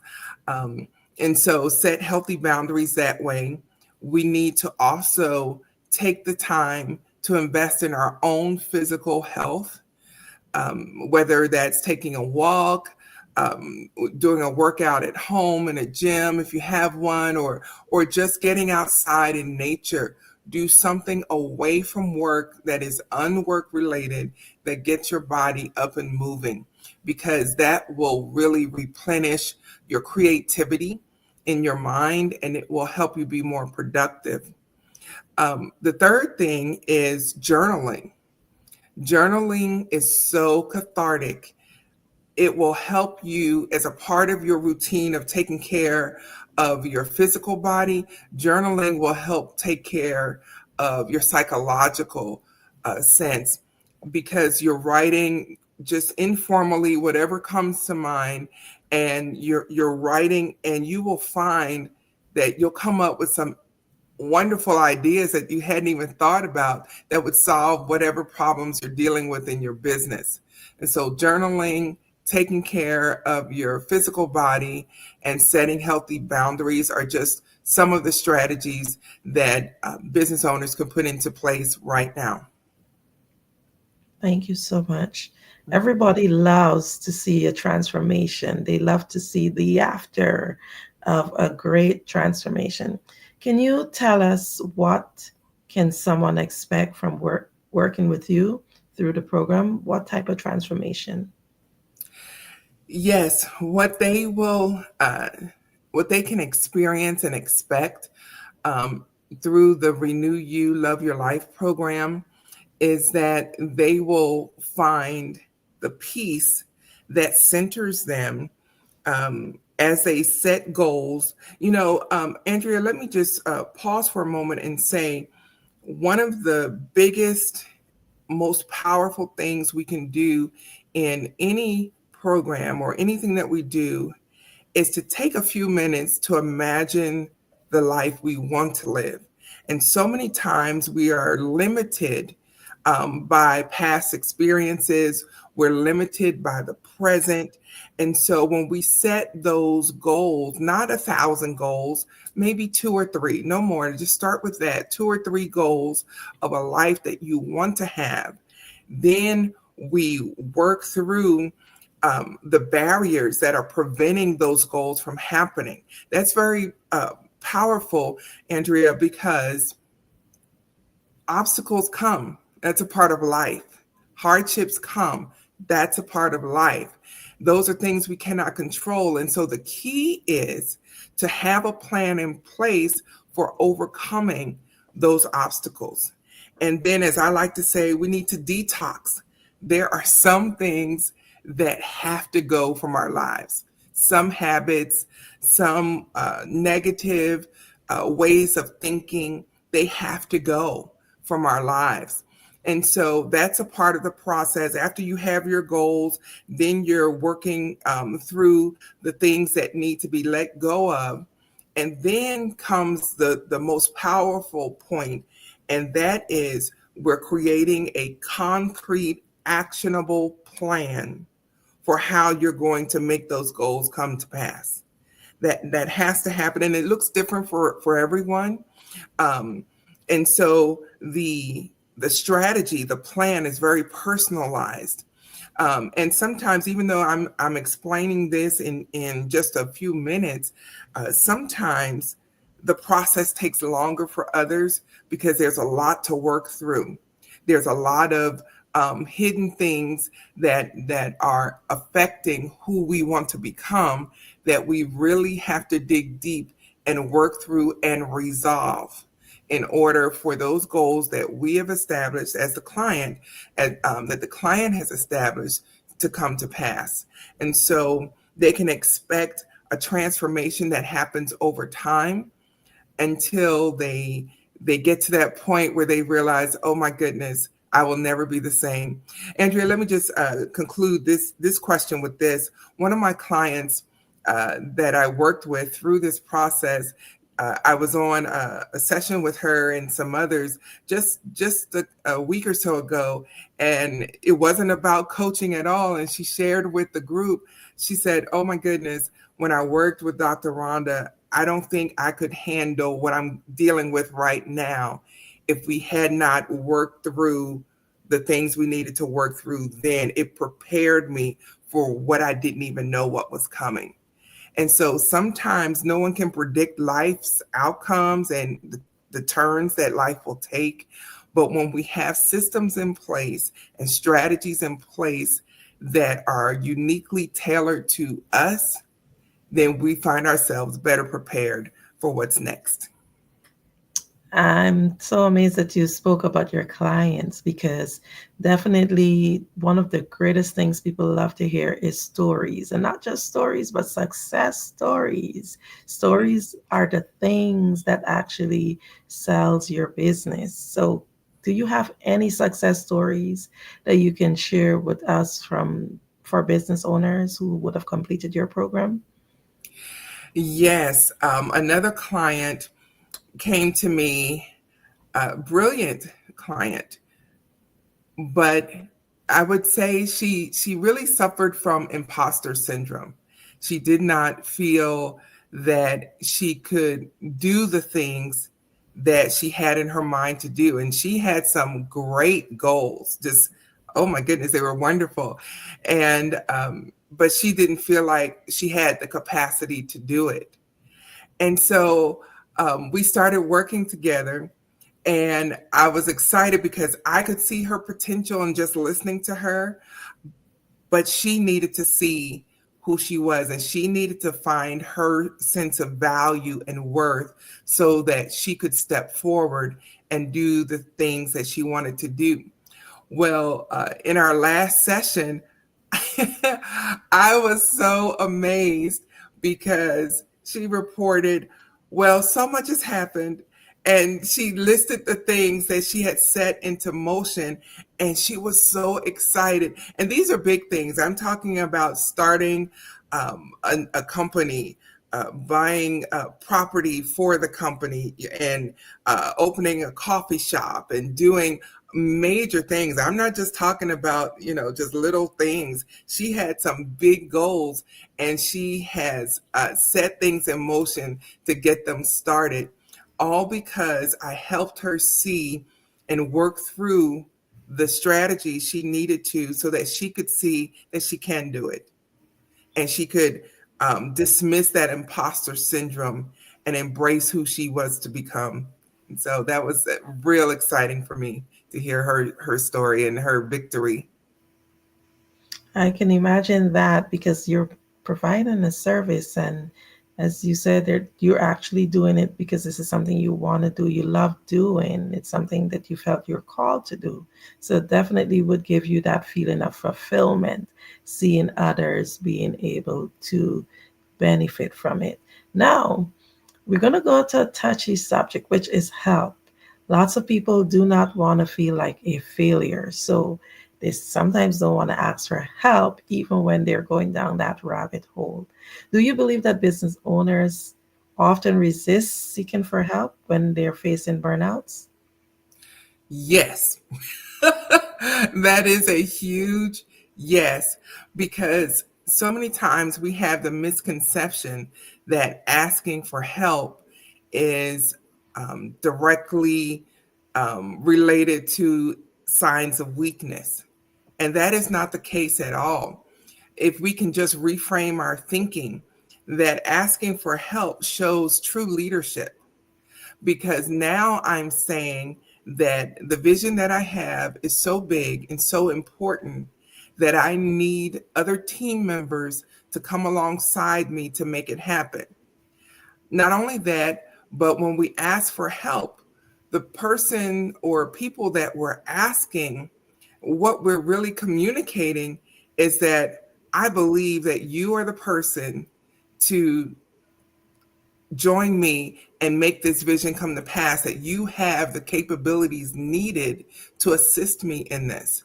And so asking for help is really an executive leadership move that needs to happen. It shows our organizational skills. It shows our teamwork abilities, because we are not an island, but it shows that we trust people in their various strengths and gifts and callings, that when we put all of that together with what we bring to the table, that we create something better than we could on our own. I believe the saying is the whole is greater than the sum of its parts. So when we start reaching out and asking for help, it is not weakness at all, but we're saying that I have this opportunity to extend to someone who is qualified to help bring their skills up and to increase their impact along with me. And so it is not weakness at all. It's a necessity. And it speaks to our confidence in who we are as leaders. And most importantly, the vision that we have to bring to pass. Yes. So when it comes to help, we know, yes, quite a few people are afraid of asking for help. But there's some who takes that big leadership step and go ahead and ask for help. But then again, there's another big thing in the air, that thing that everybody complains of. It's not having time. Too busy, too busy. There's not enough time. What would you say to someone who feels they're too busy to invest in something like this? What I would say is you can't afford not to. Everyone needs a coach or a therapist, someone in their squad or in their corner, shall we say, who they can really be themselves as a leader, and they can unload. One of the biggest dangers in leadership, Andrea, is isolation, because we have no one to bounce our ideas off of. We have no one who gets it. We don't have that objective voice in our ears, who is centered on helping us become a better person and bringing our best to the table. And so we cannot afford not to invest in ourselves, because in doing so, we're investing in our companies. We're investing in the vision that we have within us to bring to pass. We're investing in the results we want to see. And so this is not a bill. This is not a debt. It is an investment in ourselves so that we can bring our very best selves to our businesses, to our educational pursuits, to whatever we're trying to do to create impact in the world. We need to bring our best selves to the table. And so this investment is absolutely necessary, because what would be the outcome if we don't do it? How would our companies, our families be impacted if we don't invest in ourselves? And so when I look at the flip side of that, that's not a price I'm willing to pay. And so taking the time, taking the energy and the resources to invest in yourself for your future self and the future of your company is absolutely a necessity. Wow. Our founder, Dr. Kelly, mentioned earlier when he was doing his presentation that there are always other businesses that are doing the same thing that you're doing. So there's what you call an industry. And in your industry, you're helping people in this specialty area, which is burnout. What would you tell our listening audience that makes your program much different from another program offering a similar service? What makes you stand out? Why should they come to you? The reason why business owners should come to me is because the service that I provide is personalized to them, in the sense that I listen to everything you say and everything you don't say. And I say that because it's in the things that you don't say that really speaks to the heart of the matter. And it's so important that you have that individual in your life to ask the hard questions in a kind, respectful way. But there are some hard questions that need to be asked that will help you take a moment to pause and to really think about the answers to the questions. And so my program is tailored to each individual client, so that not only am I trying to get you to bring the best self to your life, your relationships, your business, but I'm bringing my best self to you as well. And it's in the conversations. The power is in the conversations, because those conversations are so transformative. And yes, there are times I give homework too, but the power is in the conversations, so that you can actually see measurable results. Because we're business owners, and so it's all about the metrics, and we understand measuring success. And so I provide you with the tools you need to have measurable outcomes towards those goals. And so it is in the conversations and the interactions and the personalization that makes me unique. Amazing. We definitely have to stand out. Now, we know this popular saying that says better late than never, but I know that for sure that's not always a good thing. Why is it important to address burnout now rather than later? Well, for one thing, the health cost to it all, it's almost like compound interest. The longer you sit with burnout, the more the effects of it compounds on your body and on your emotions, to the point that there will come a day when you may break down. Something may happen physically, because your bodies can only take so much stress. And so things may happen that have just compounded over time, and you reach that point where I can't take another thing. I'm just done. And that's a dangerous place to be in, because then you find yourself just dropping everything. Yes. Now, would you be able to tell the audience how they can reach in contact with you? Yes, on my website, which is www.tsefi.org. And I know that's a mouthful, but that is the acronym for the Simmons Empowerment Foundation Incorporated. So that's www.tsefi.org. And on my website, you will find a self-assessment where you can determine exactly where you are in your life when it comes to burnout. It's called the Burnout to Balance sequence. And so it's just 10 questions. Will take you maybe 2 minutes, if that. But it's a powerful assessment tool, so that you can determine really honestly where you are when it comes to burnout. Dr. Simmons, thank you so much for all of this information.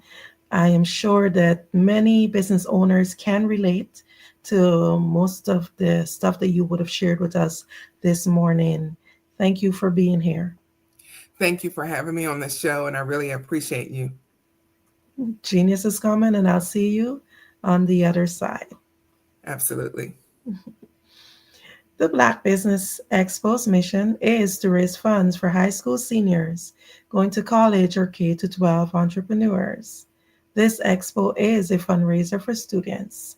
You may go to blackbusinessexpousa.com to donate to the scholarship fund or use the Cash App BBXUSA. Our goal is to give laptops and up to $5,000 to 10 students. Students can register online at blackbusinessexpousa.com. Every dollar counts. So we want to remind you to donate to the scholarship fund. We want to thank our Black Business Expo USA sponsors for January 2025.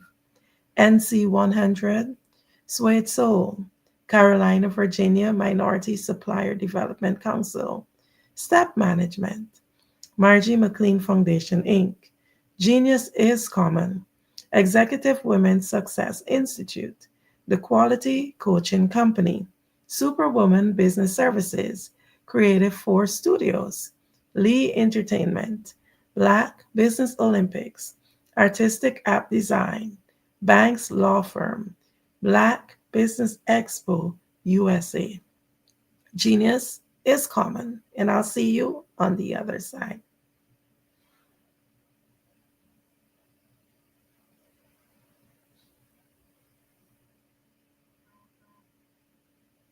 Over the past few years, we've seen the growth of existing and new initiatives focused on financial inclusion, building global networks, and reducing the wealth gap in response to the idea there's not enough seats at the table. Whether their outcomes are to increase the representation of Black executives on corporate boards, ensure an inclusive global economy, or to create new U.S. African commercial pathways, the strategies are often carried out by separate programs. The question is, should they be? With the continent of Africa being home to more than half of the world's fastest growing economies, the youngest workforce, over 400 companies generating more than $1 billion annually, 700 generating more than $500 million annually that are poised for growth, and being the destination of nearly $5 billion in venture capital in 2021. Diversifying U.S. and Africa commercial engagement by building bridges between African businesses and their U.S. diaspora should begin being seen as mutually beneficial. From helping to reduce Africa's enormous capital gap to catalyzing two-way trade opportunities, the COVID-19 global pandemic hopefully has taught us that global challenges and opportunities are more interconnected than we thought. During the pandemic, African companies like Unicorn Flutterwave, insurance provider Reliance Health, ride-hailing app Yasir, and 54Gene, the continent's first bank of DNA on people of African descent, proved that when African companies have access to networks, capital, and information, they grow big, grow fast, and create solutions that are valuable to the world. This is why Be Direct was created. We are the first U.S.-based but African-centric board preparedness and board search company designed to connect U.S. Black talent and corporations to African businesses. Unique and fundamental to Be Direct's success is our process of helping board candidates adapt their experience and networks to an African context before they're connected to high-growth companies that are looking to locally and globally scale. From our focus groups with African business execs and government leaders, we don't ignore the sentiment that business is easy, but people are hard. Having a pool of board candidates with hard-to-access networks and extensive experience across the business life cycle, including successfully raising capital, is table stakes for an initiative like this. So yes, we have that. But corporate or entrepreneurial success in the U.S. does not guarantee success in Africa. Developed alongside industry partners on the continent, our training program, Be Direct Prep, is designed to transpose their experience to create cultural comfort, understanding, and a commitment to helping businesses in Africa scale. Our board governance sessions are African continental and country specific, integrated with cultural awareness and dexterity training, masterclasses led by African industry execs, and mentoring and coaching from African continental-based facilitators. But even more unique to Be Direct Prep, we cap off our training program with an immersion trip to help candidates that have not been to Africa before see and feel Africa's complexity and opportunity from African soil.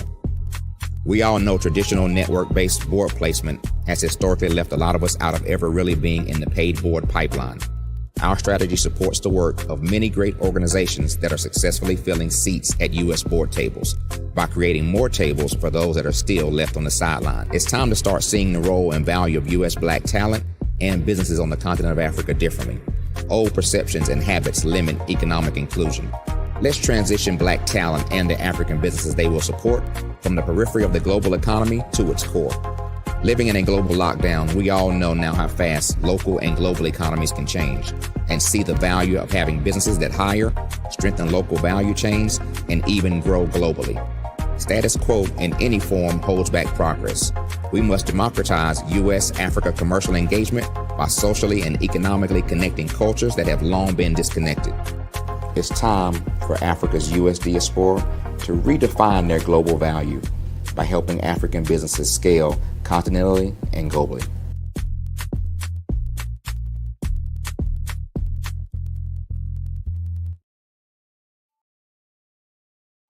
At 5-Star BDM, we don't just elevate brands, we forge industry icons. Our mission is to amplify your business and personal brand through dynamic AI-enhanced strategies and an elite professional network of over 20,000 experts. We empower entrepreneurs and small to medium-sized businesses to lead, scale, and transform. Our powerful network accelerates your speed to market and connects you with unparalleled growth opportunities. If you're ready to lead, we'll position your brand to set the industry standard. Explore our comprehensive services designed to build your brand, drive growth, and innovate your business. From personal branding and business development to technology solutions and investment banking, we offer tailored strategies that deliver measurable results and help you dominate your market. Our personal branding service uniquely tailors your professional story.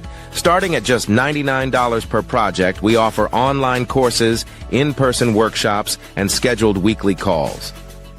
Perfect for individuals beginning their personal branding journey, we help you craft a legacy that commands attention and respect.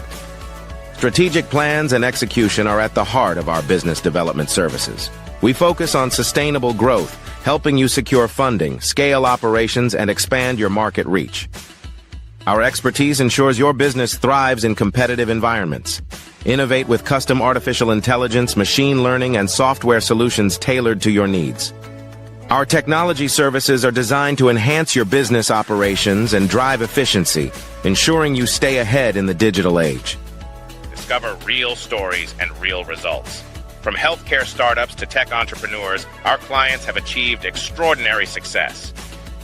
For instance, a healthcare brand transformation led to a 40% drop in patient infections, showcasing our impact in diverse industries.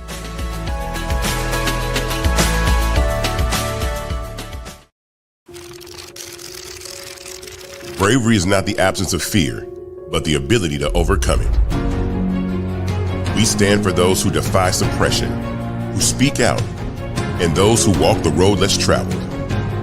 Everyone deserves to be seen and their voices to be heard. We're sparking a movement, growing a community of creators united by the desire for freedom, choice, equity, and ownership. At Fanbase, it's all for one and one for all.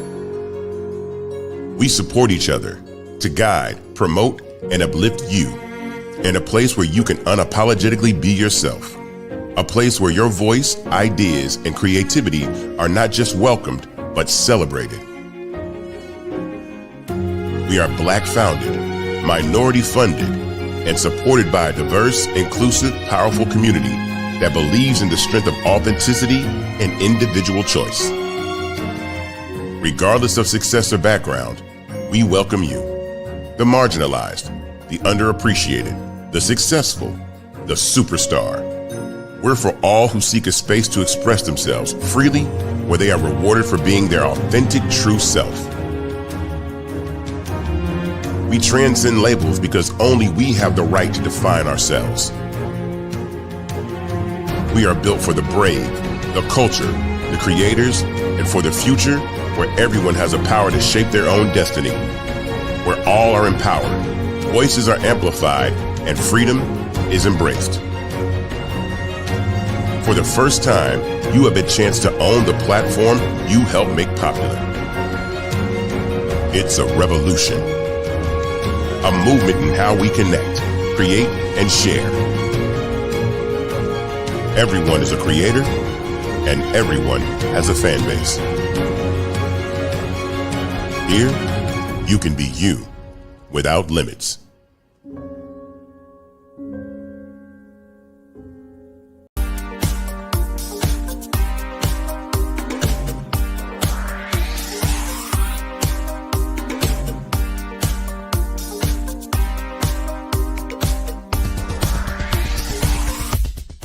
I grew up in Flint, Michigan during the 60s, and as a child, I can remember the civil rights movement.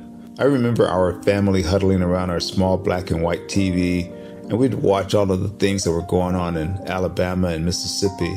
Some of my older cousins were active in the movement, and each week we would have a large Sunday dinner with the extended family, and they would come back and tell us about all of the things that they had seen and done. As a child of about 8 or 9 years old, I always wanted to grow up and be a part of the movement, but by the time I became of age, it was all over.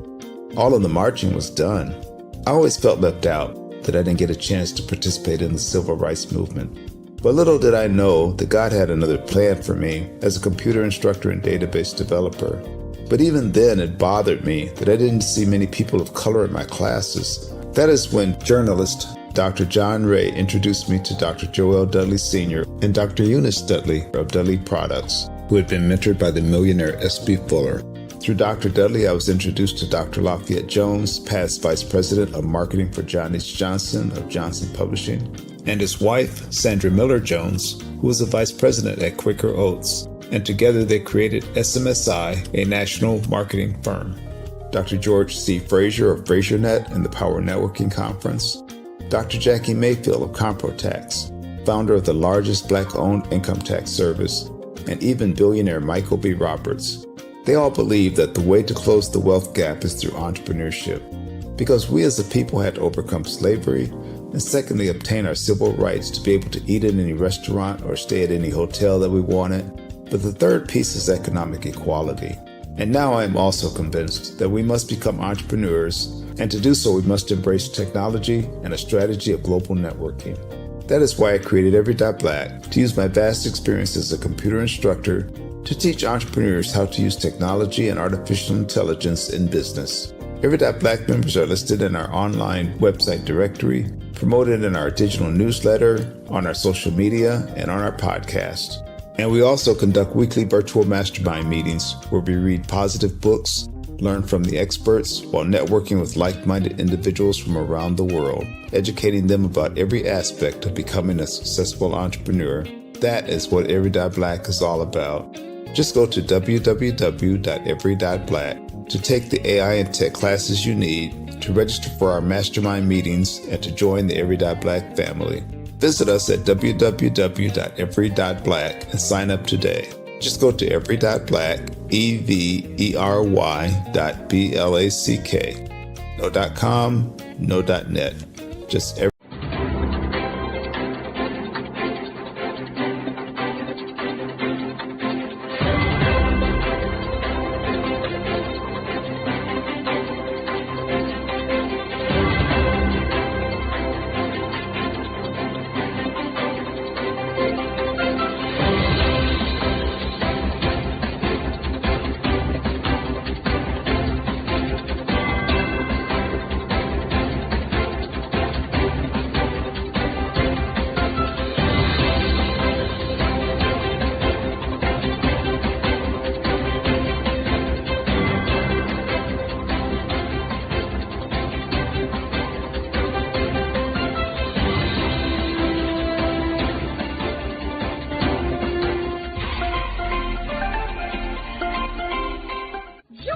Dr. Eric Kelly III and a host of phenomenal speakers from all around the globe for this 7-day virtual event that you don't want to miss.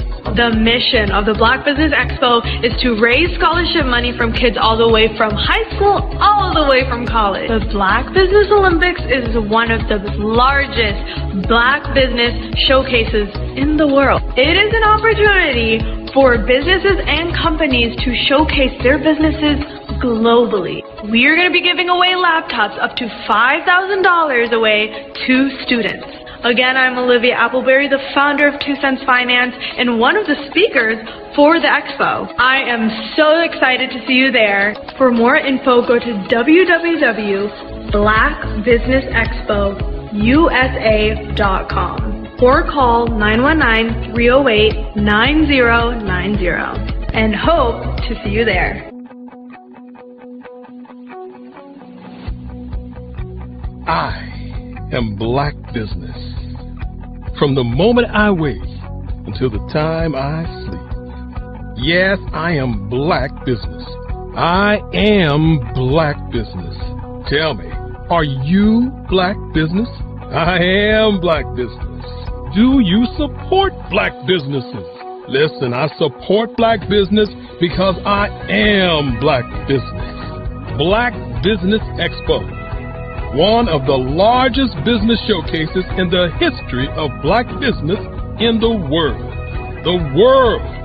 Sign up today at www.blackbusinessexpousa.com or call 919-308-9090. I am Black Business. I am Black Business. From the moment I wake until the time I sleep, I am Black Business. I am Black Business. Are you Black Business? I am Black Business. Do you support Black businesses? I support Black business because I am Black Business. Black Business Expo, one of the largest business showcases in the history of Black America in North Carolina. Join Dr. Eric Kelly III and a host of phenomenal speakers from all around the globe for this 7-day virtual event that you don't want to miss. The mission of the Black Business Expo is to raise scholarship money from kids all the way from high school, all the way from college. The Black Business Olympics is one of the largest Black business showcases in the world. It is an opportunity for businesses and companies to showcase their businesses globally. We are going to be giving away laptops up to $5,000 away to students. Again, I'm Olivia Appleberry, the founder of 2 Cents Finance and one of the speakers for the expo. I am so excited to see you there. For more info, go to www.blackbusinessexpousa.com or call 919-308-9090 and hope to see you there. I am Black Business. From the moment I wake until the time I sleep. Yes, I am Black Business. I am Black Business. Tell me, are you Black Business? I am Black Business. Do you support Black businesses? Listen, I support Black business because I am Black Business. Black Business Expo, one of the largest business showcases in the history of Black business in the world.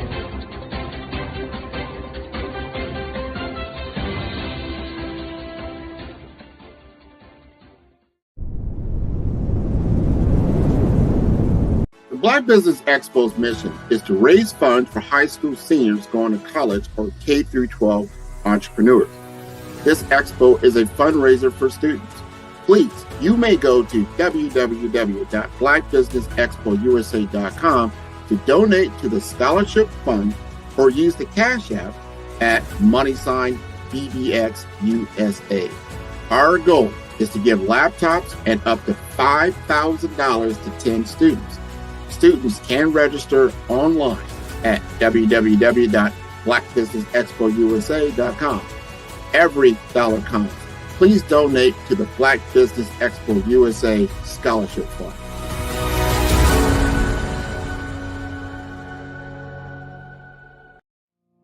Did you know that approximately 333.34 million businesses exist today, according to a report from 2021? And you may be one of those businesses, or maybe you're not in the business market yet, but you're aspiring to be a business owner. Well, guess what? You're in the right place at the right time. Because let's face it, everything is about timing and opportunity. Hi, my name is Dr. Lotus Richey, and I'm the CEO and founder of the Lotus Richey Coaching and Consulting LLC, along with the Lotus Richey Ignite Show. 15 minutes of success with Dr. Lotus Richey, as well as books to boom your business and bring who you are. And today, I want to bring this amazing message to you about the Black Business Network and the Black Business Olympics. See, the Black Business Network and the Black Business Olympics is designed to help people just like you, that's right, that look like me, to take their business to the next level. Not just in your front yard or your backyard, but globally. The Black Business Network and Black Business Olympics is designed not to just help you survive, but to help you thrive. So join us today as we come together with businesses all around the world to support our students, our children, our young teens, our young entrepreneurs. What we do is we come together to help raise funds for students who are aspiring to be business entrepreneurs, who are aspiring and who are thriving in college. We endow them with a wonderful opportunity to gain scholarship of either a laptop or several thousands of dollars. And we invite you to help be a contributor to this amazing opportunity to help someone that looks just like you. So join us today at our website and let us connect with you and help you ignite and take flight in every area of your life on the Black Business Network and the Black Business Olympics. I'll see you on the other side.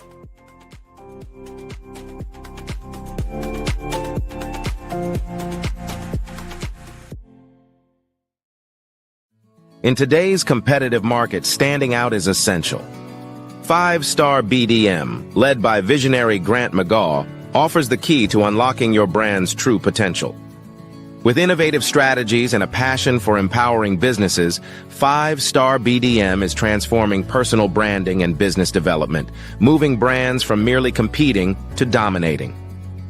At 5-Star BDM, we revolutionize personal branding by crafting authentic identities that enhance visibility and influence. Our Brave Blueprint drives measurable results, ensuring a return on investment through tailored strategies. By integrating artificial intelligence and advanced methodologies, we provide your business with a competitive edge in the digital age. Grant McGaw brings over 20 years of leadership experience with Fortune 500 companies. Named a top 10 global thought leader in personal branding, Grant's achievements include the 2024 Best Personal Brand Development Podcast for Follow the Brand. His philosophy, integrity doesn't have a price tag, is the foundation of 5-Star BDM. Partnering with 5-Star BDM means embarking on a transformative journey. We begin with discovery, analyzing your brand's DNA. Using the Brave Blueprint, we develop a strategy tailored to your goals. Our support continues through implementation, training, and ensuring long-term success with AI-driven insights and real-time adjustments. Our impact is evident. A healthcare tech firm experienced a 300% boost in brand recognition and 75% sales growth in 6 months. Entrepreneurs report increased customer retention and new revenue streams. Diverse companies like Black Business Expo USA and Akaba World Network have become industry leaders through our guidance. Join the movement and elevate your brand.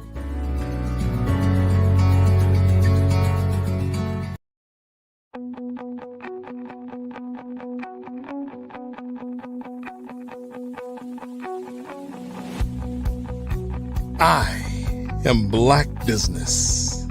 From the moment I wake until the time I sleep. Yes, I am Black business. I am Black business. Tell me, are you Black business? I am Black business. Do you support Black businesses? Listen, I support Black business because I am Black business. Black Business Expo, one of the largest business showcases in the history of Black business in the world. The world. Sign up today at www.blackbusinessexpousa.com or call 919-308-9090. I am Black business.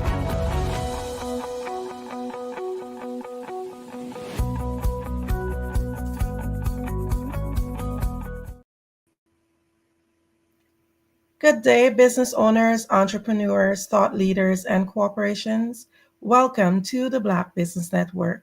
My name is Andrea Adams, and I am your Black Business Network moderator for this session on the network. The Black Business Network is a 24-hour business network showcasing Black businesses, business owners, entrepreneurs, and thought leaders worldwide. We have speakers from North Carolina, London, Singapore, Africa, Japan, and cities all over the United States. The Black Business Network is a global community sharing its business knowledge to empower, inspire, and educate businesses about business. Our next guest is none other than Jeffrey Hill. Jeffrey Hill is the CEO of Hill Financial Group, Inc., and leads an award-winning firm specializing in risk mitigation, wealth management, and tax planning. With a unique virtual family office approach, he champions proactive planning and multi-generational client success, focusing on creating tax-free wealth for clients. Jeffrey, CEO of Hill Financial Group, he will now delve into some innovative strategies with us that teaches us how to create tax-free wealth through a virtual family office model. I'm more than honored to welcome to the Black Business Network, Jeffrey Hill. All righty. Andrea, can you hear me? Yes, I can. Thank you so much for being here. I'm battling internet issues today, so hopefully we can get through this. My guy was supposed to come at noon, but he showed up 3 hours early. So we'll see how it works today. Hello, everybody, and welcome. Yes, well, thank you so much for saying yes. Thank you so much for being here on the Black Business Network. Let's get into it. Now, I see that you are the CEO of Hill Financial Group. Can you just tell us a little bit about what inspired you to adopt the virtual family office model? Okay, awesome question. Like many of you, anybody who's a mover and shaker, if you will, you know, the more you start to get different sources of income and diversity in income, you have to expand your team. Now, I'm a multi-passionate entrepreneur, so I like a little bit of everything. I like a little passive income from real estate. I like some active income in my business. I've dabbled in different things, crypto, stocks, all that fun stuff. And what I realized that even as an advisor, I needed to expand my own team that can bring a level of expertise in areas that I didn't have it in. For example, if I knew I wanted to protect my assets inside of a trust, I'm not an attorney, so I can't write those legal documents. I need to bring an attorney to the table. And sure, I can talk about tax strategies, but I'm not the person that's deeply involved in learning the different parts of the tax code well outside of the scope of what I do as an advisor. And so when I started looking at my core businesses and life and how everything was set up, I knew my team personally needed to expand, but I also know there are other people out there that look like me who have different things going on, and they need a diverse team, but they needed a quarterback more than anything. So when I looked at just kind of what was going on in my own life, I saw an opportunity for me to expand the way I showed up in the marketplace, and the virtual family office was a way for me to do that. Wow, amazing. Very, very innovative. Now, how does your firm achieve a 98% client retention rate? That is Showing up, communicating, and providing proactive and holistic services. And so when families come to me, they don't typically come with just one thing that they need. They have a multiple of things. So when I show up and I ask them, how proactive do you want us to be? And I can exceed those expectations, that is what gets that higher stickiness rate. And when you start to weave in more of those bubbles like the risk mitigation, wealth management, and tax planning, you are deeply involved in somebody's financial life. And to replicate that with another advisor who doesn't have everything that we offer is extremely hard. And so most people, let's say, for example, if I was a CPA, most CPAs have very sticky businesses, meaning people are not trying to change CPAs every single year.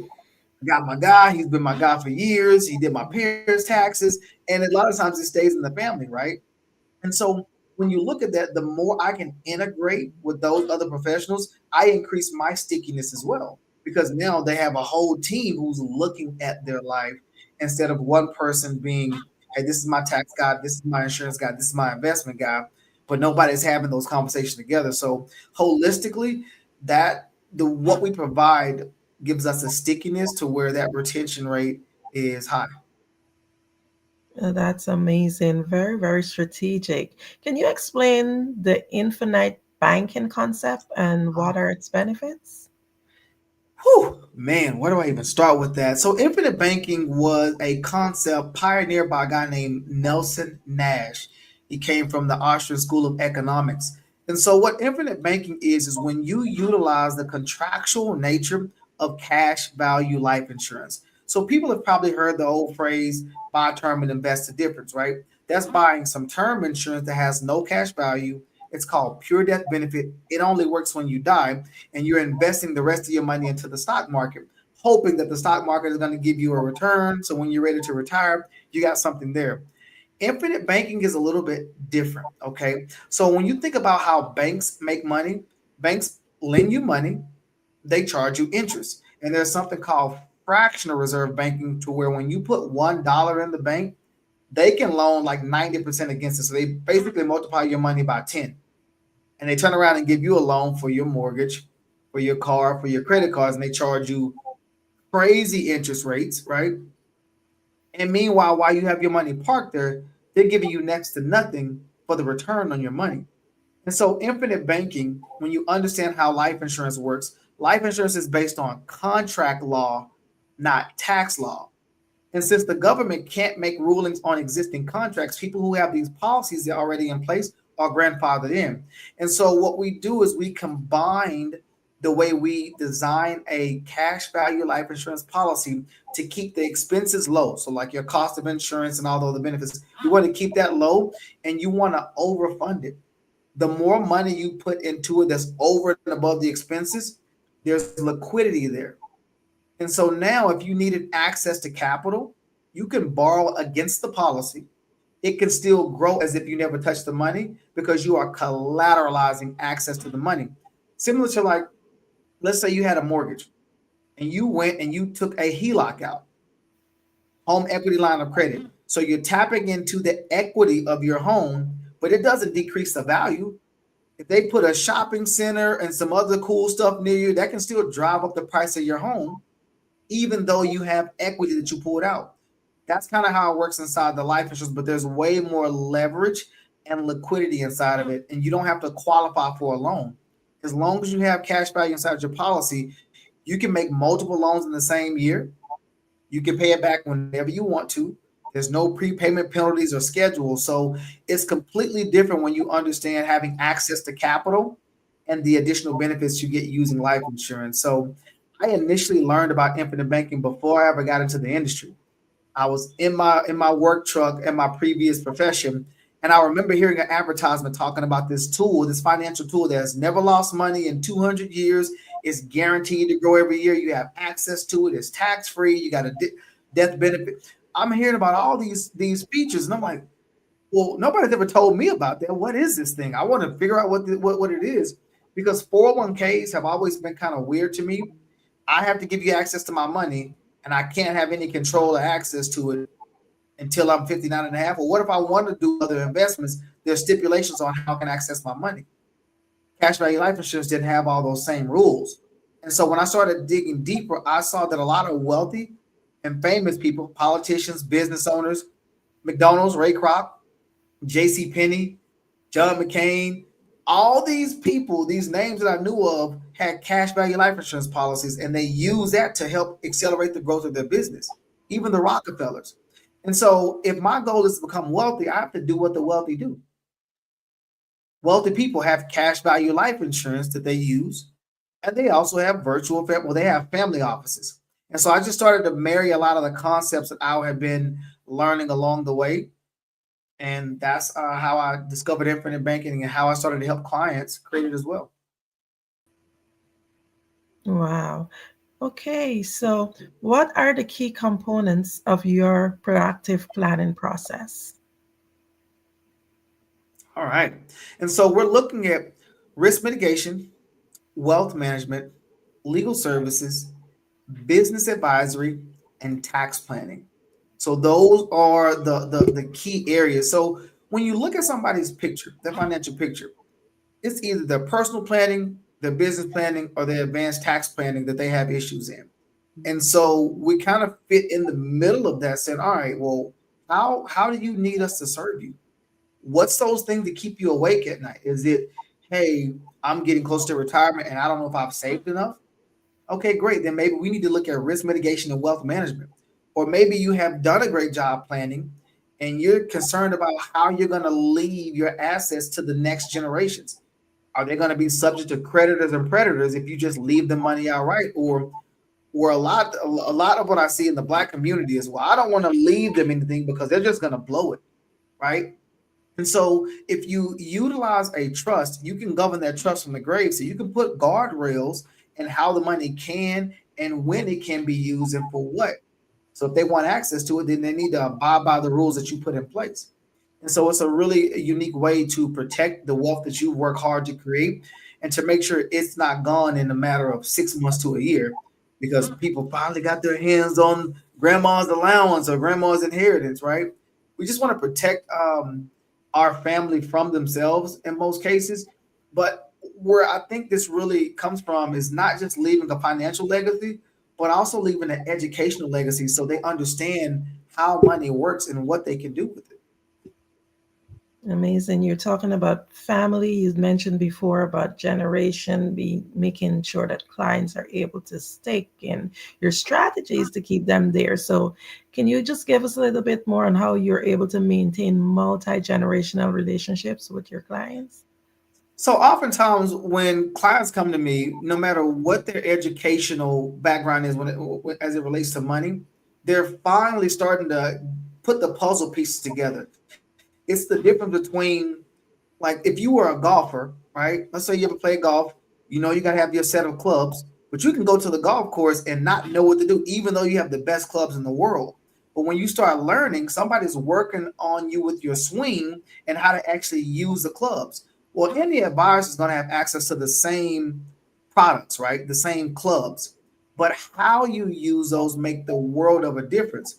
And so I go a little bit deeper than just a product. I talk about the process and how these different products work.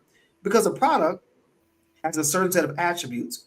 Those attributes are going to solve a certain set of problems. And so as I've been able to kind of open somebody's mindset to how the tools work together, they're inspired to make sure their family members are also well equipped. Because if you are married, and let's say you have children, okay, what happens to your children if something happens to you and your husband? Who's the godparents?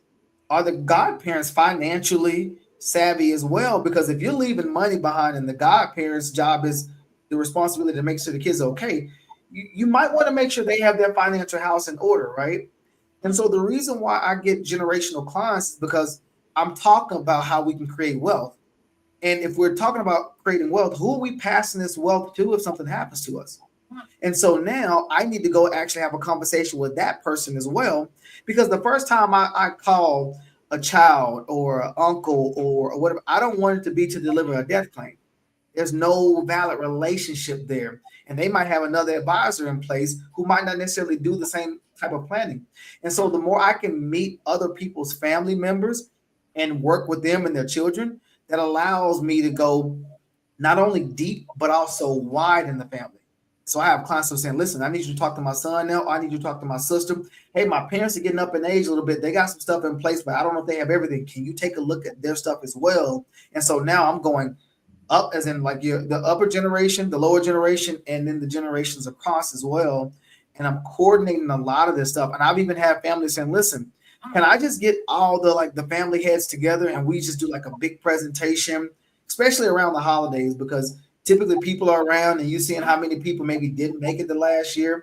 And maybe you've heard about what they did or didn't have in place. And these conversations become more real when a lot of the family members are around. And so it gets us talking, which is a good thing, because one thing that happens generationally in the African-American family is we don't sometimes talk about money, right? We were told by great grandma and them, listen, don't tell nobody what you got. Put it in the mattress, put it in the can, bury it in the backyard, but don't talk about the money, because then, and it's just all this stuff that we have to break generationally in our lineage when it comes to money. We need to be openly talk about what we're doing. What are we investing in? How are we protecting it? How are we growing it? What's the plan for the money? Does it have a responsibility? And now we're going to know how we as a family can work together to change the narrative of our last names. Amazing. This is a lot of great stuff, and I'm just grateful for this. And I know the audience is just taking it all in. Now, what or how do you tailor your services for your upper middle income families? Awesome. So everything starts with process for us. And we want to go through something called a CIQ, a client information questionnaire. The first couple of pages is just kind of general information, mother, father, what are your ages, how many kids you have. And then we want to go a little bit deeper into understanding, well, what do you have in place so far? And what did you want this stuff to do? Because there's a disconnect sometimes with the amount of money that we've saved versus what you want that money to do. Because when you think about it, throughout your life, you've managed money on a weekly or a bi-weekly basis, or sometimes on a monthly basis. And so you're used to managing maybe $3,000 to $5,000 a month, let's say. But when you retire, you've accumulated a lump sum amount of money. But nobody's ever taught you how to manage $250,000, $500,000, $3 million. Nobody's ever taught you really how to manage that. And sometimes people think, if I just accumulate enough, that's going to take care of everything. Well, now you kind of got the more money, more problems, because the more money you're taking in from an income standpoint, is it going to increase your taxes? Now, is that going to make your Social Security taxable? Now, is it also going to make your IRMA, your Social Security, Medicare, Medicaid, all these prices go up? And so you really have to understand it's not just an accumulation conversation. It's a distribution conversation as well. So my upper and middle income families have the same problem sometimes as a lower income family. Sometimes they can just write bigger checks to solve those problems, or maybe they actually have the money to solve the problem. Because if somebody, let's say is only making like $75,000, but maybe they inherited some land and some assets, they still might want that in a trust, but a trust might cost them, depending on what kind, $3,000 to $7,000 at a minimum. Or maybe they don't have that liquid, even though they have it in assets. Well, somebody who's worth $5 million could easily write that check for $7,000 to get some planning done, right? And so a lot of it's just really understanding where that person is. You got to meet them where they are. But at the core, what keeps you awake at night? And if I can solve your top 3 issues, what would that be? Okay, let's prioritize. So my algorithm is going to let me know what planning opportunities do we have. And then I want to know from you, out of all these opportunities to plan for, well, what makes the most sense to you? Now let's prioritize it. And that becomes our initial blueprint on where we want to start. And this is why the retention rate is so high and the stickiness is there, because I'm solving directly the things that you want. Our company motto is we want to create financial security and peace of mind. And so if all I did is help you do those 2 things, why would you not want to continue working with me if now you have financial security and peace of mind? Yeah. Financial security, peace of mind is definitely top on anybody's list. Now, can you say what role does CPAs play in your growth strategy? Absolutely. So CPAs have a very unique business, okay? Because you have to file taxes every year, even when you are retired. Listen to me, people.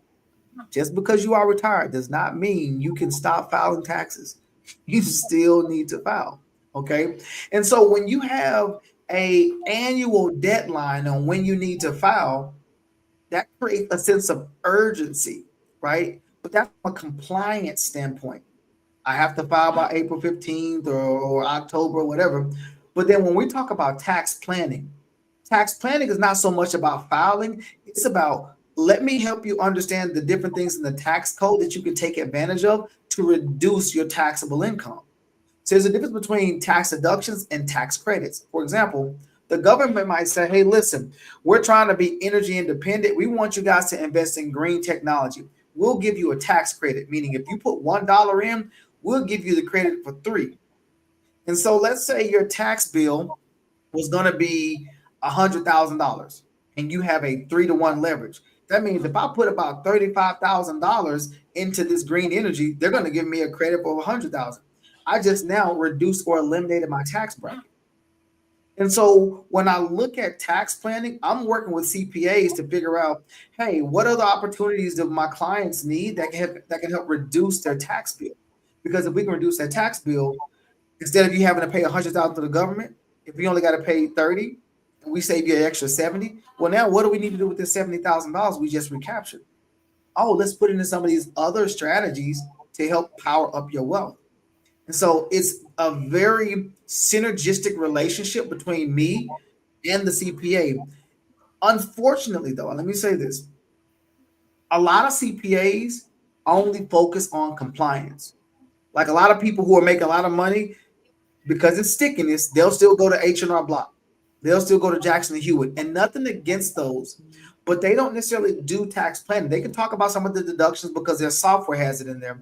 But somebody who's equipped and have taken extra steps to learn about different credits, they're going to be more effective from a tax planning standpoint. And so I have a very diverse team of professionals that specialize in different parts of the tax code that can either replace your CPA or work alongside of them. We prefer to work alongside of somebody you're already comfortable with. I never want to replace a good relationship that is working for you. But sometimes what I find is I have clients coming to me saying, listen, my CPA is not as aggressive as I want them to be. I pay some unnecessary taxes, and I know there's strategies out there. Who can I go to? Do you have somebody that's more aggressive? They don't mind putting this up in place? Absolutely. Let's go. And I have the team that are equipped to do that. That's absolutely amazing. Wow. So, what strategies do you use to create tax-free wealth for your clients? Okay. And so when you think about tax-free wealth, right, there's only 3 tools essentially that can give us tax-free income in retirement. Okay. First tool is going to be a Roth characterization, whether that's a Roth 401k or a Roth IRA. The way Roths work is typically I have my money, I've already paid taxes on me, and I got my paycheck. Then I go invest it in a Roth IRA. Okay. It grows tax deferred, meaning I'm not getting a 1099 throughout the accumulation phase. And when I'm ready to take the money out, my distributions are tax free. Same thing with a Roth 401k. They're just taking it out of your paycheck before you actually get it, but it's still done on an after tax basis. Okay. Then you have tax-free municipal bonds. Muni bonds are federally tax exempt, only federal. So if you're in a state that has state taxes, you still could potentially have to pay state taxes on that income. Now, there are also some caveats in terms of how much you can earn. Like you can earn too much money and you can't qualify for a Roth IRA directly. But then their strategy is called a backdoor Roth. Okay, so I don't want to get too far in the weeds on that. Okay, and then the third strategy is going to be cash value life insurance. Life insurance is grossly misunderstood because most people are only thinking about, oh, it's life insurance. That you use that when you die, right? But it's life. I focus on the life part of life insurance, not the death part. And so when we are designing cash value life insurance policies, there's several different ways you can use them. You can use them in the accumulation phase. to accumulate money. And in the decumulation phase, you can start pulling income from it tax-free, not reportable. So it's kind of invisible wealth, right? So it does not count toward your Social Security. It doesn't affect your IRMA. There's no required minimum distributions. So a lot of the stuff that happens on the government side, 401k, IRAs, that stuff is government regulated, does not happen on the cash value life insurance side. So you just have to understand the strategies and how to use them with your other investments.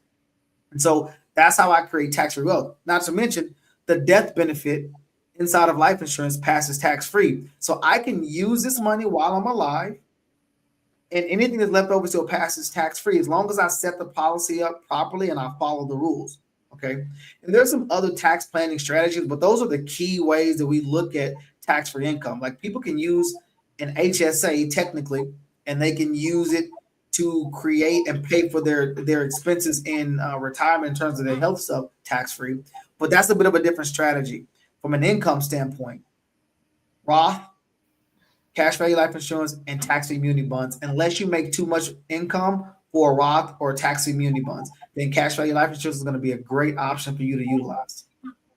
Wow, this is a lot of information. Now, can you just share with us how are you able to stay informed about tax changes, the changes in the tax laws? Okay. And so I'm in several different professional organizations, and I'm a constant learner, right? And so if you see a couple of acronyms behind my name, one of them is called RICP, Retirement Income Certified Professional. That means I've gone an extra step to go deeper into the retirement income process and learn different ways to use to help you create retirement income. The designation that I'm earning now is called Tax Planning Certified Professional. Okay, so I'm constantly in different courseworks, earning different designations, but it's not just me. Inside of our VFO community, our virtual family office community, there's 75 different professionals that have different specialties. And so because we have a collaborative approach, I don't have to know all the tax code. I just have to be resourceful enough to bring the person to the table that's going to fit what we're trying to accomplish. That's the beauty of it. You get me as your proactive planning team lead.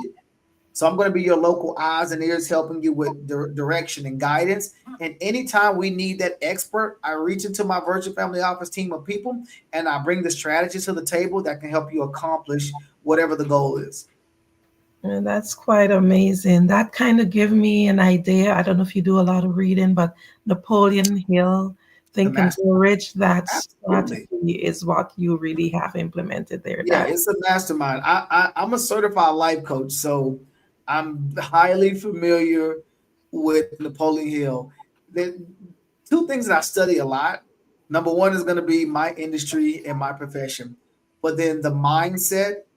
Personal development is probably it's probably neck and neck in terms of how much time I spend in each one of them, because to be an entrepreneur, you have to think differently, right? And if you're not working on yourself, then you're going backwards. There's a concept called the slight edge. Okay, time does not stop. And so you're either on the success curve or the failure curve. And so if you start to rest, those little rest decisions compound over time, puts you in a very static state, and you're like, all right, I'm just kind of here coasting, right? But when you're always working on expanding your IQ and how you serve, then you're always going upwards, because the spirit is for always greater expansion and fullness. And so I have to continue to grow myself, because that makes me more effective for other people. And I can definitely see that you are doing that. Now, can you share a success story? I love stories and people love stories. Can you share success stories of risk mitigation for a client? I'm going to share a story, and it's probably going to feel a little bit different than what you're asking. My personal story kind of starts back in 2004 when I graduated college. The year before I graduated, my sister passed from a rare lung cancer. And as a family, I saw what happened when you don't have planning in place. And I remember sitting there like in tears just over the loss of my sister, and listening to my mother have to make phone calls to borrow money to bury my sister. And I'm thinking like this shouldn't be a thing. We didn't have to go as far enough to put the milk jug and the little cans at the grocery store or whatever. But I still remember her making those phone calls. 7 years later, I became an advisor. And that was the first time we had that conversation about life insurance in my family. And I remember asking my mother, hey, why don't we have life insurance? She said, I don't know. Nobody ever asked. And in my mind, I'm thinking, you buried a child. Like, who would have to ask you to go do planning at that point? And so when I graduated college, there's a couple of things that I knew about myself. I knew I loved to travel. I knew I loved to meet new people. And I knew I loved helping people out. I have a servant's heart. I just didn't know what that looked like from a profession. And so I was getting my MBA at the time. I was recruited by a Fortune 100 financial services company. And it just made sense. It was like me running my own business. Fast forward to about 2016. I was doing some planning for a very good friend of mine that I went to high school with. Good guy, loved his family, had a couple of kids. And about a year after we put his plans in place, we get a phone call that no parent ever wants to get. His son actually choked on a hot dog at daycare and passed away. And so this is a devastating thing, as an advisor, because you just lost a client. But this is also personal for me because I grew up with this guy. His mother taught me home ec, so I'm very much ingrained in their family. And I remember making sure we had everything in place, which we did.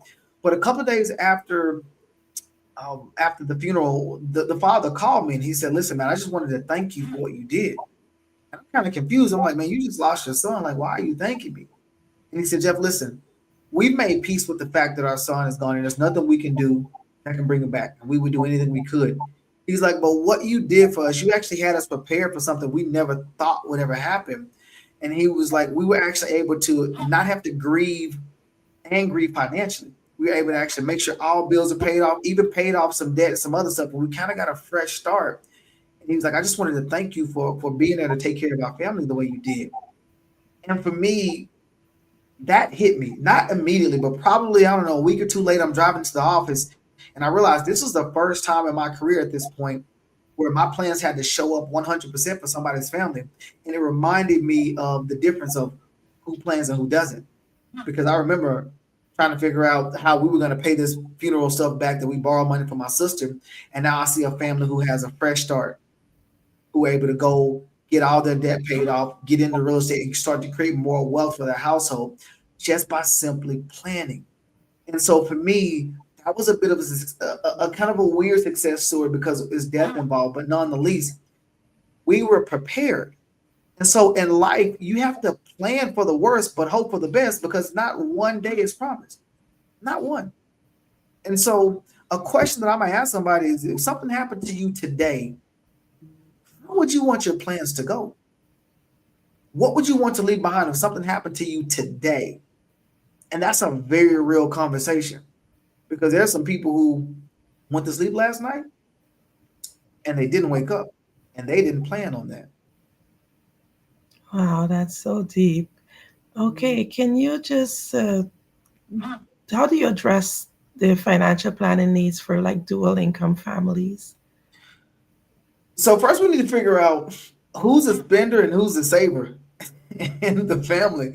Because sometimes there's a disconnect between husband and wife. And it's not always, oh, my wife spends all the money. No. It's not always that. I know sometimes in most households, women make up 70% of the buying decisions in the household, right? And so it's not necessarily who makes the most money. Sometimes somebody makes a lot of money, but that doesn't mean they're good with it, right?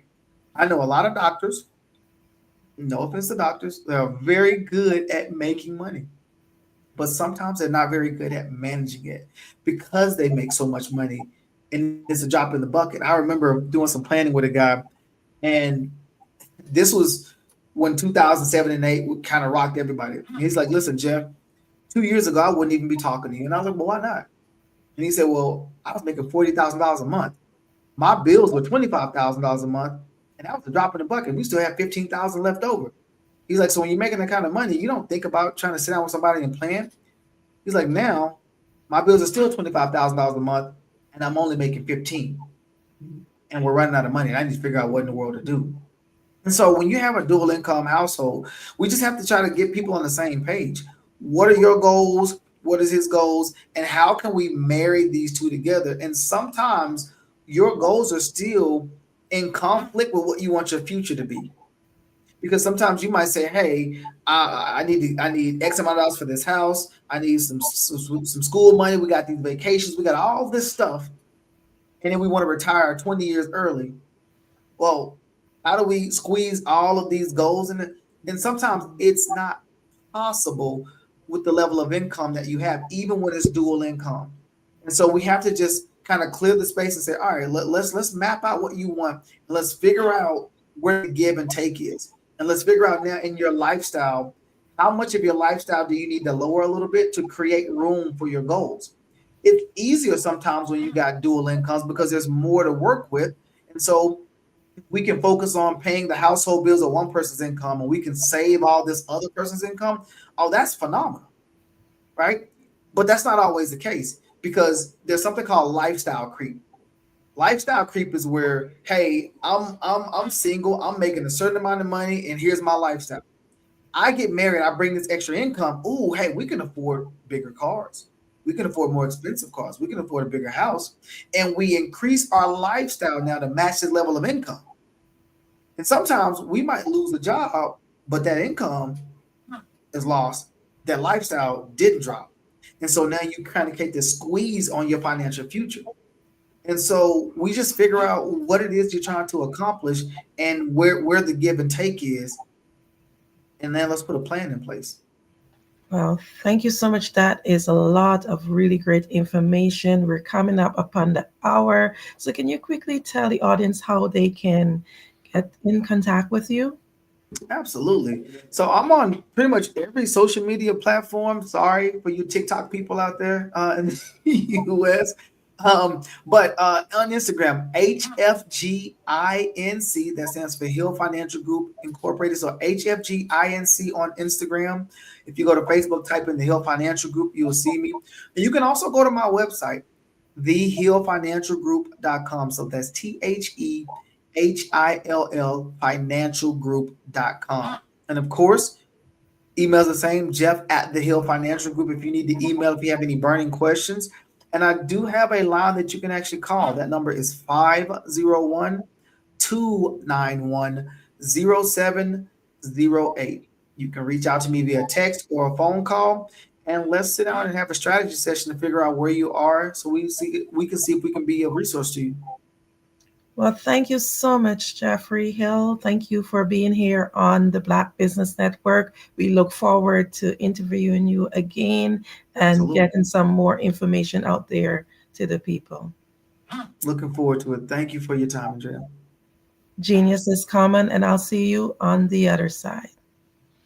The Black Business Expo's mission is to raise funds for high school seniors going to college or K-12 entrepreneurs.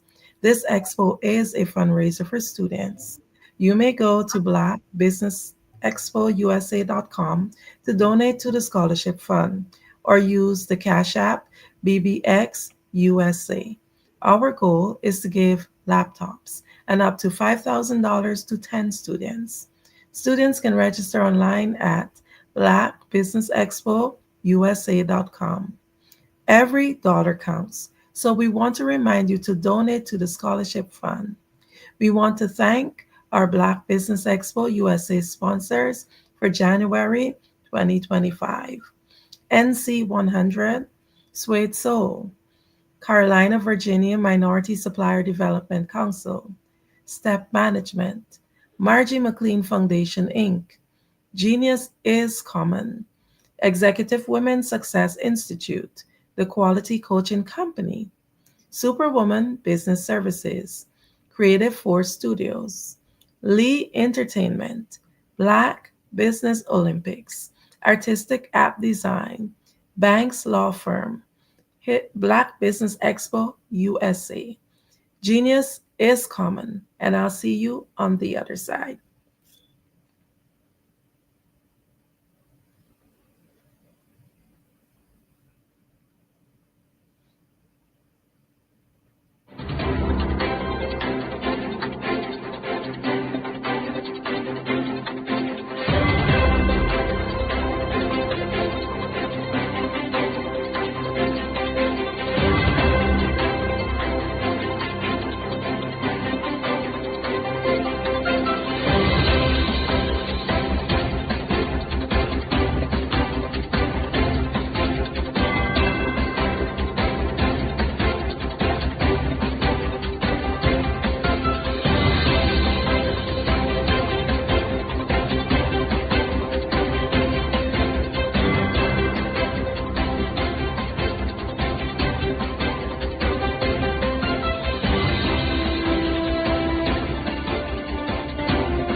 Dr. Eric Kelly III and a host of phenomenal speakers from all around the globe for this 7-day virtual event that you don't want to miss.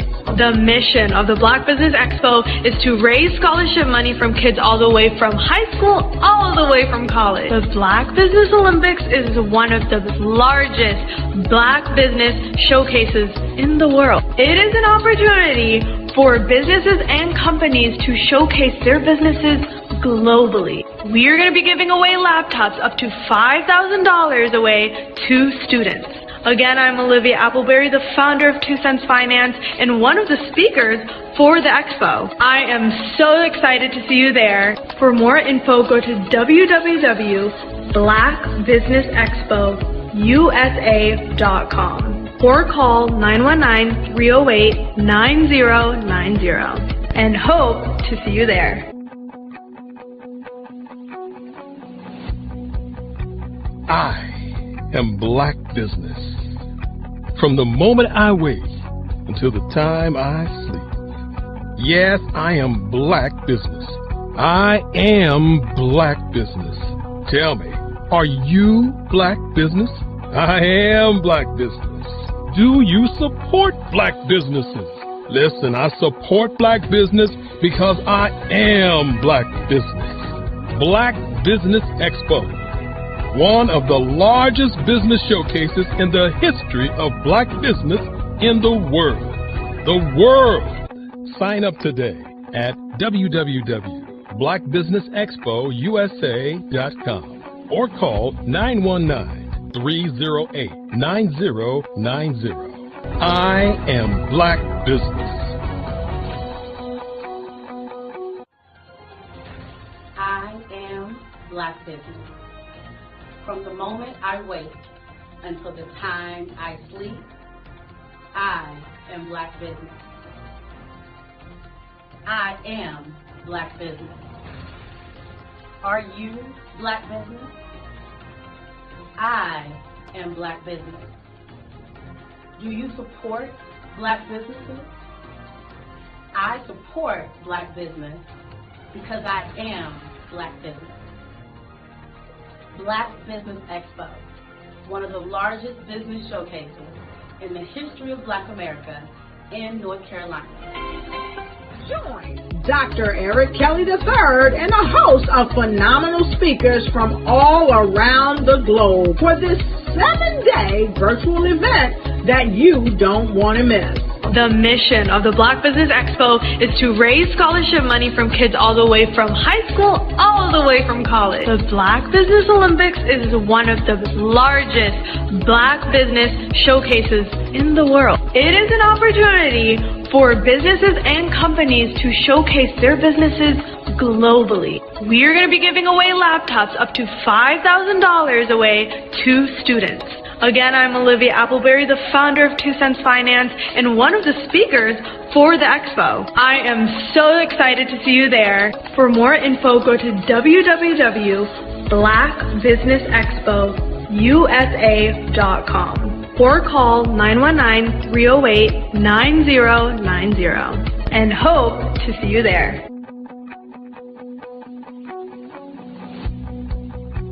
I am Black Business. From the moment I wake until the time I sleep. Yes, I am Black Business. I am Black Business. Tell me, are you Black Business? I am Black Business. Do you support Black businesses? Listen, I support Black business because I am Black Business. Black Business Expo, one of the largest business showcases in the history of Black business in the world.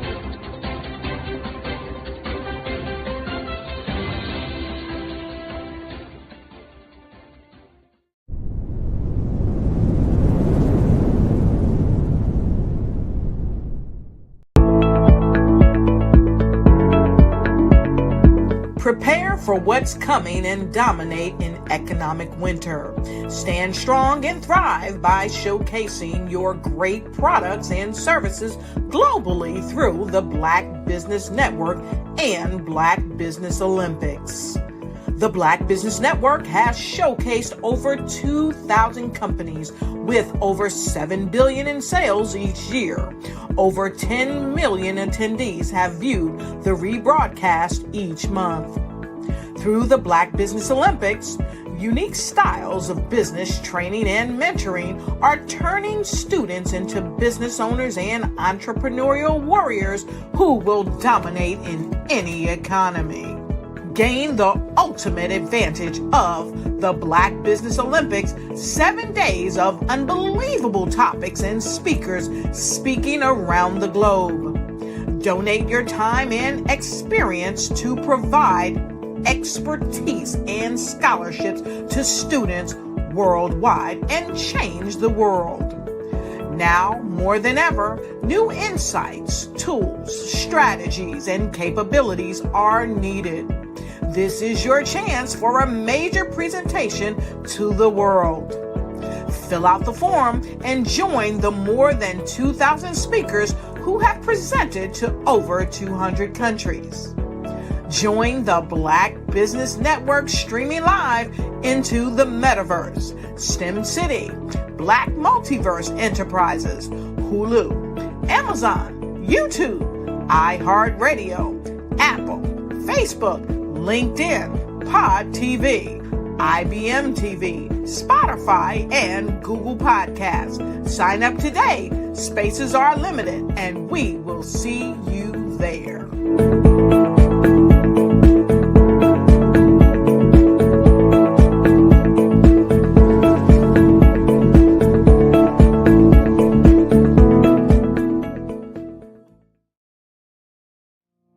Did you know that approximately 333.34 million businesses exist today, according to a report from 2021? And you may be one of those businesses, or maybe you're not in the business market yet, but you're aspiring to be a business owner. Well, guess what? You're in the right place at the right time. Because let's face it, everything is about timing and opportunity. Hi, my name is Dr. Lotus Richey, and I'm the CEO and founder of the Lotus Richey Coaching and Consulting LLC, along with the Lotus Richey Ignite Show. 15 minutes of success with Dr. Lotus Richey, as well as books to boom your business and bring who you are. And today, I want to bring this amazing message to you about the Black Business Network and the Black Business Olympics.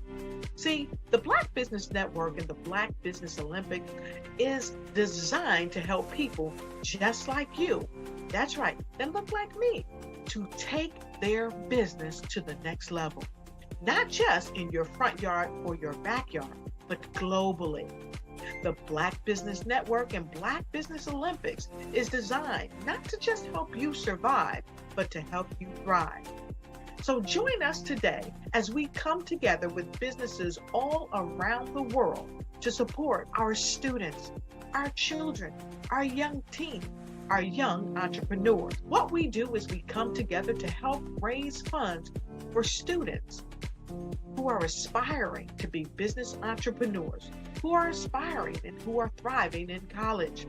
We endow them with a wonderful opportunity to gain scholarship of either a laptop or several thousands of dollars. And we invite you to help be a contributor to this amazing opportunity to help someone that looks just like you. So join us today at our website and let us connect with you and help you ignite and take flight in every area of your life on the Black Business Network and the Black Business Olympics. I'll see you on the other side. What if you could build your own city? A place where every child can find nurturing people to help them achieve their full potential. A place where every adult can access job training support. Where health education is abundant. Where social justice ruled the land. A place without limitations. Welcome. You have arrived at STEM City USA. It is what every city should be. a safe and trusted community where you find people and resources to help you become everything you are and beyond. STEM City is unlike anything you have ever experienced. It is a digital twin of the world around you, only better. STEM City is about energy and soul renewal. It is more than a digital world. You can almost feel the power of live cultural events, music, and theater. STEM City promises a better future for children with caring mentors and hands-on activities with dedicated tutors to support our youth. STEM City is your passport to a healthy lifestyle with weekly events addressing our community's many issues. STEM City is your financial well-being with helpful information on wealth management, career advancement, job training, and so much more. STEM City is the community you deserve. It is the city where your dreams can come true. STEM City USA, a place in the sky that is accessible to all who reach for the stars.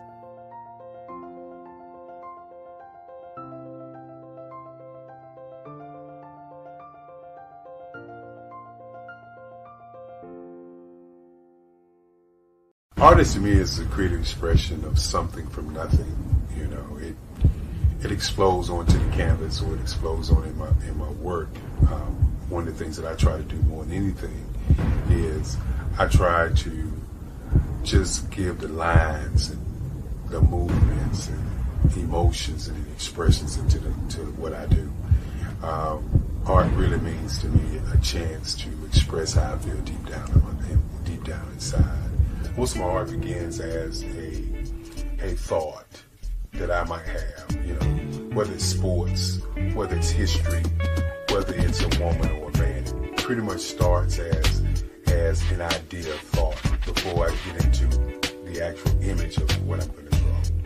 I do a lot of historical pieces. I was a history minor in college, and I love to do history pieces. And a lot of times I'm thinking about history, and then I try to make that history impact you as you look at it. That's one of the reasons I do pictures so large. People ask me, why do I do pictures so big? And I tell them, I want the piece to impact them as they're looking at it, to kind of dominate them, dominate their space. And most of my pieces I try to do off page. I don't try to do anything that's going to be in those four corners or in a square. And I want your imagination to be a part of the piece that you're looking at.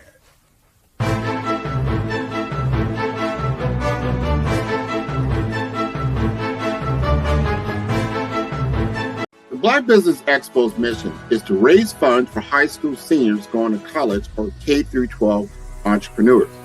This expo is a fundraiser for students.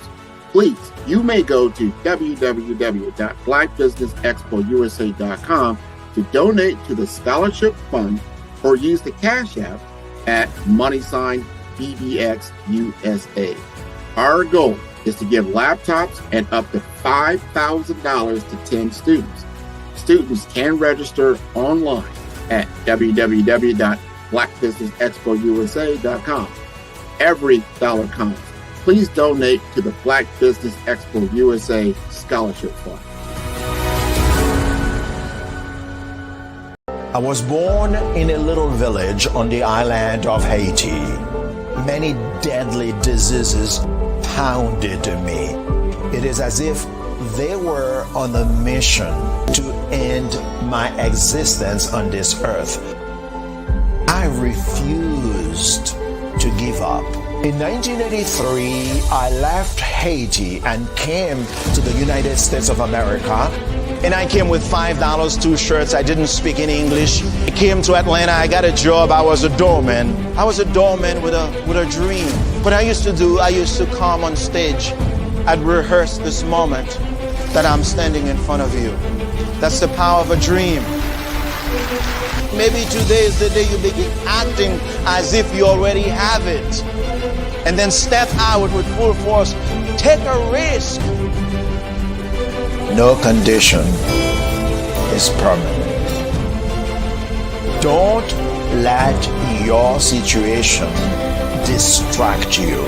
You are chosen. You are called. You are born for a purpose in this life.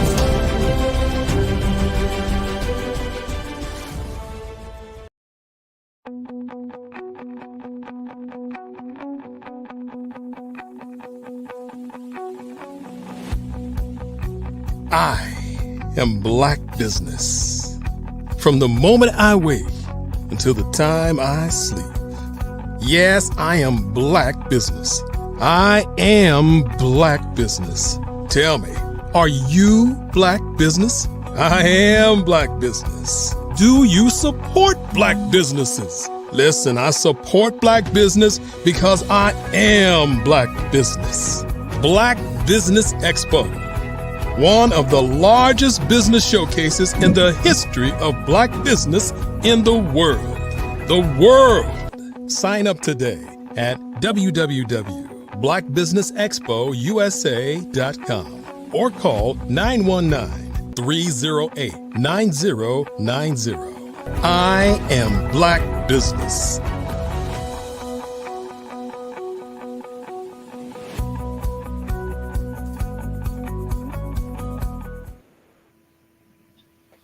Good morning, business owners, entrepreneurs, thought leaders, and corporations. Welcome to the Black Business Network. My name is Andrea Adams, and I am your business moderator for this session on the Black Business Network. The Black Business Network is a 24-hour business network showcasing Black businesses, business owners, entrepreneurs, and thought leaders worldwide. We have speakers from North Carolina, London, Singapore, Africa, Japan, and cities all over the United States. The Black Business Network is a global community sharing its business knowledge to empower, inspire, and educate businesses about business. Our next guest is none other than Dr. Stephanie Hopkins. She is a visionary entrepreneur and CEO of Black Wall Street Title LLC and Embracing Life Development Inc., dedicated to empowering underserved communities through estate planning and property financial literacy. She transforms complex property rights into opportunities for generational wealth while addressing racial economic disparities. Her mission focuses on preserving affordable housing and fostering financial sustainability. It is my pleasure to welcome to the Black Business Network, Stephanie Hopkins. Hello, how are you, Miss Adams? I am doing well today, Stephanie. How are you? I am blessed and highly favored. Thank you for asking. Great. I'm just excited to dive into this interview. I know it's going to be filled with a lot of great nuggets. Can you tell us what inspired you to find Embracing Life Development Inc.? Yes, so my nonprofit, Embracing Life Development Inc., is in remembrance of my mom, who took the time to show me how to protect her kingdom that she built for her family and for her future descendants through the open secret of estate planning. Amazing. Oh, yes, there's definitely wealth there and a solid foundation, no pun intended. Now, what challenges have you faced in the early stages of your nonprofit? So, our biggest challenge has been securing funding. We've reached out to several banking institutions, grocers, or anyone that meets or aligns with our mission.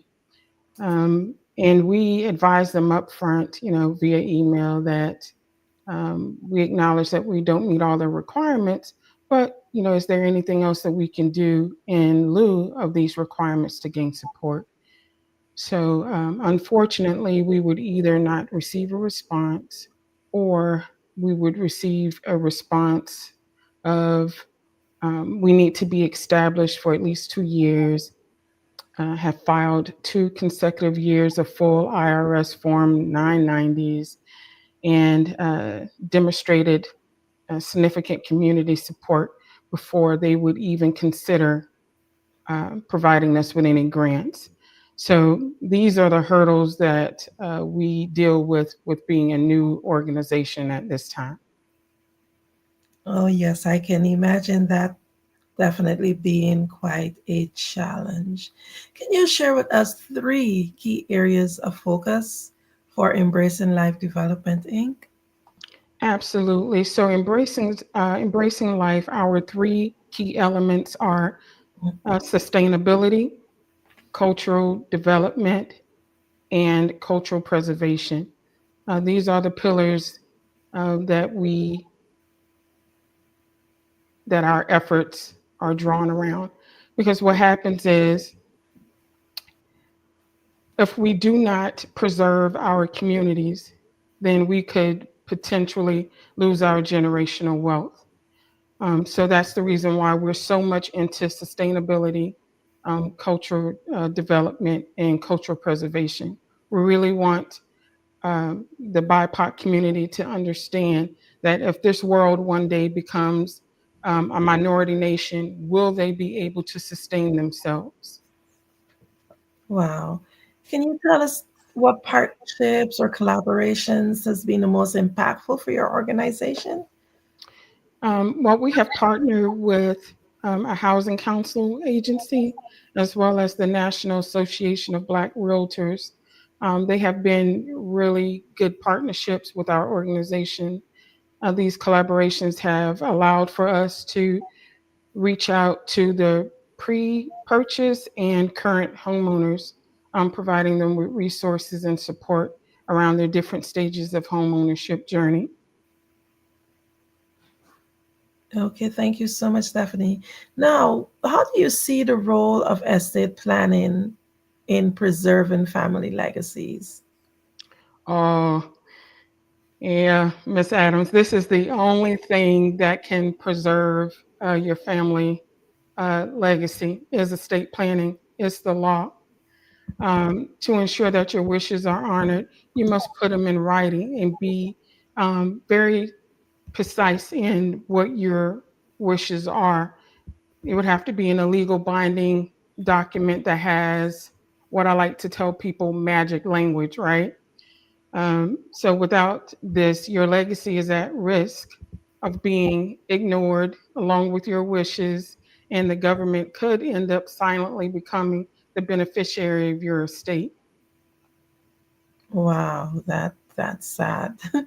Wow. So, can you tell us like what specific skills or training you have to do in order to facilitate difficult conversations about death and grief?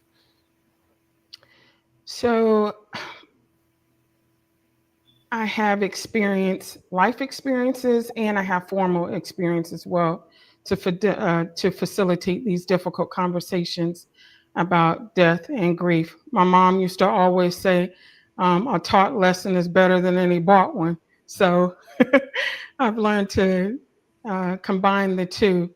I took a course in college called Death and Dying, and it was very valuable and provided insight into the lady's name is Elizabeth uh, Kubler-Ross, and the 5 stages of death and grief, which is denial, anger, bargaining, depression, and acceptance. So this foundation, combined with my personal experience, allows me to approach these conversations with empathy, understanding, and just a well-rounded perspective as to around grief. Okay. So, can you share a little bit more about your personal experiences that shaped your approach to discussing mortality? Yes, a lot of people don't know this, but I had lost a child, and that alone really shaped my perspective about immortality. Um, losing your parents and losing 2 siblings, which I have done, doesn't compare to you not outliving a child. because you see that the lost potential that was there for their talents to be birthed into the world, for them to showcase them. So between, again, losing a child, both of my parents, and my two siblings, I am now the oldest in my family, and I hold the job to continue to protect my mother's kingdom for generations to come behind me. Thank you for sharing that. I know that these are definitely very much so sensitive topics. Can you share a little bit about how racial and socioeconomic factors impact estate planning and family communication? Oh, absolutely. There's a historical distrust of the financial institutions in the underserved communities, unrepresented Black professionals in finance and law, and the high cost barriers of estate planning.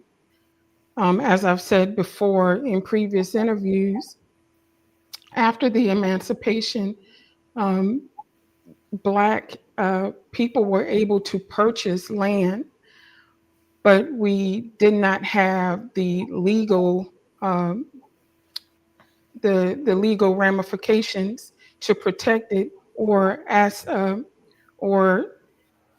able to have estate planning, right? So with that, land is lost because the deed is the document that holds ownership. You can't just say, Miss Adams, I want you to have my property when I pass away. The world doesn't see that.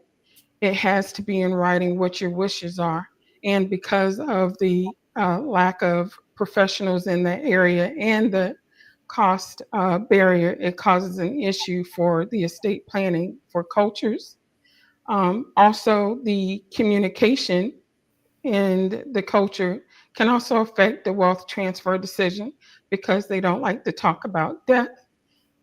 They think it's kind of taboo or something will happen, but it is actually a part of the life cycle. So we're born into risk, and we have to protect ourselves as much as possible for the hard earnings that we create here on earth.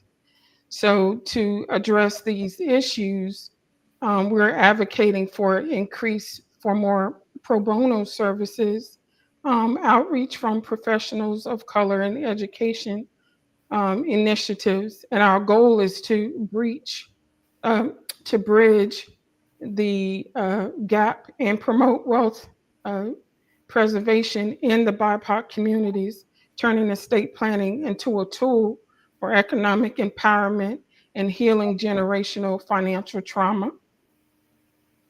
Amazing. You're talking about being able to some of the plans that you're having within the next few years. You started to share that with us. So, how do you see your work evolving as far as the next 5 years to continue supporting families, especially through these challenging transitions? So I see my work evolving by expanding access to estate planning education, particularly in the underserved BIPOC communities. I plan to build more partnerships with culturally diverse professionals, offering more workshops to demystify wealth preservation and to develop more digital tools to make it easier for the BIPOC community to access information in regards to the generational wealth. My goal is to empower families to preserve their wealth and foster open communications about legacies and financial security.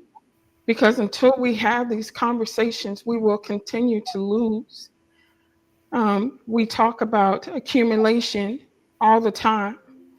Accumulation is glorified, right?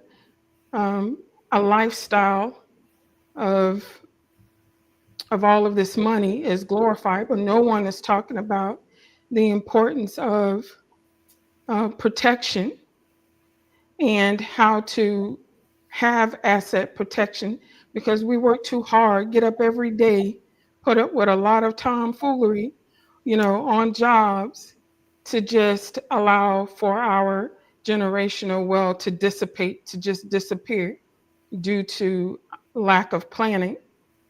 So we're trying to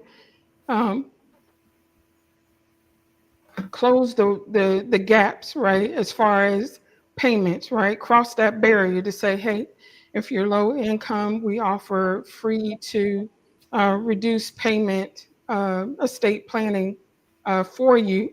And we also offer just regular estate planning to anyone who needs attorneys, vetted attorneys to assist them with that as well. Because at the end of the day, what I've noticed is our culture in the BIPOC community, crisis shows your character, right? And it appears that at times they are in need of someone who can step in for them, non-judgmental, give them a safe space to have a conversation about what their needs are, and especially for the elderly. Because right now we are in the times of what they call a silver tsunami, where this is the greatest generational wealth transfer there is. There's going to be statistically over $84 trillion between now and 2045 to change hands and wealth. But without estate planning, the BIPOC community may miss out on that. And they will spend more money in court costs, right? Versus just having an estate plan where their wishes are clear and concise. It brings harmonious harmony between the family members, because a lot of families are dismayed and dismantled because of not having an estate plan. You'll be amazed how people react once someone passes away. And it has to deal with not having a plan, grief, and resentment. That is a bad cocktail, because with grief, I still grieve to this day about my child, my parents, and my siblings, but I'm still able to move on. But when you have regret, you have to forgive yourself for that. And a lot of people can't get past forgiving themselves for that. So they're at the grave site, crying and asking these questions, why did you leave us in this mess? And that person can't answer. So I always tell people, give them the opportunity, your family now, the opportunity to ask their questions and for them to be addressed so they can be who they need to be for their family that is left behind, waiting on them, So that's just like, let's say if you had lost someone and your parent has passed away and you're at the grave site trying to figure this out, but you have a whole family that needs you too. So there's just a lot of trauma that has been planted in the BIPOC community system-wise. We know that, we know what it is and it's here, and we just have to change it, right? So we need more people that recognize what this is and who are willing to take a stance into righting some wrongs, because it's going to take more than just me and more than just you or the individuals that are on this platform. It is going to take the whole universe to make a change so that we can all live a prosperous life as we were provided to. We're supposed to share this. It's not supposed to be one-sided, but that's the issue that we're having right now, is that the wealth equilibrium is off, between the have and the have-nots. So it causes a strain on the economy. But there's also a lot of misinformation out there too, which causes people to be more pessimistic than risk takers. They need that truth, right? And they're spending a lot of money for it in order for them to make an informed decision. But if you're not giving them that, then they're still confused, and a confused mind won't make a decision. Very true about that. It would be a lot of indecisiveness. Now, I want to ask you a little bit more. In your bio, you spoke about creating the Black Wall Street. Just let me get the correct words. My apology. It was called the Black Wall Street Title LLC. Can you just share a little bit more about what inspired you to start that and what it's about? Yes. So Black Wall Street Title LLC is my title agency. What's inspired me to create that is me fighting for my life for COVID. And I made a promise to God that if He saved me, that I would, do whatever that purpose is that He had for my life. And that's how Black Wall Street came about. I met a title agent who thought that I would be a good title agent. She sponsored me to become a title agent. I worked underneath her for a while, and then she decided to go separate ways. And then I created Black Wall Street. But while in that arena, she specialized in land. I saw that there was an issue with individuals, mainly of color, being able to sell off their vacant land.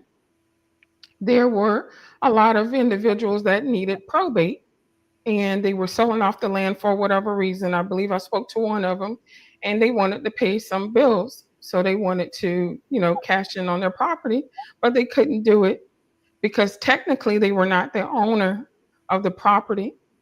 And explaining that to them can be a little challenging because of how the system of things are, right? So they just figured, well, because my parent left this to me, they said it, that it's mine. And although it may rightfully be yours, but technically it is not, because it was not in writing. So having that conversation with individuals made me realize this is what he wanted me to see. He wanted me to see that there is a disconnect of estate planning and heirs property and how it affects not just the generational wealth, but family dynamics as a whole, and how it even affects the economy. So if we could grab a hold on to this would be a game changer, not only for families, but the whole economic industry.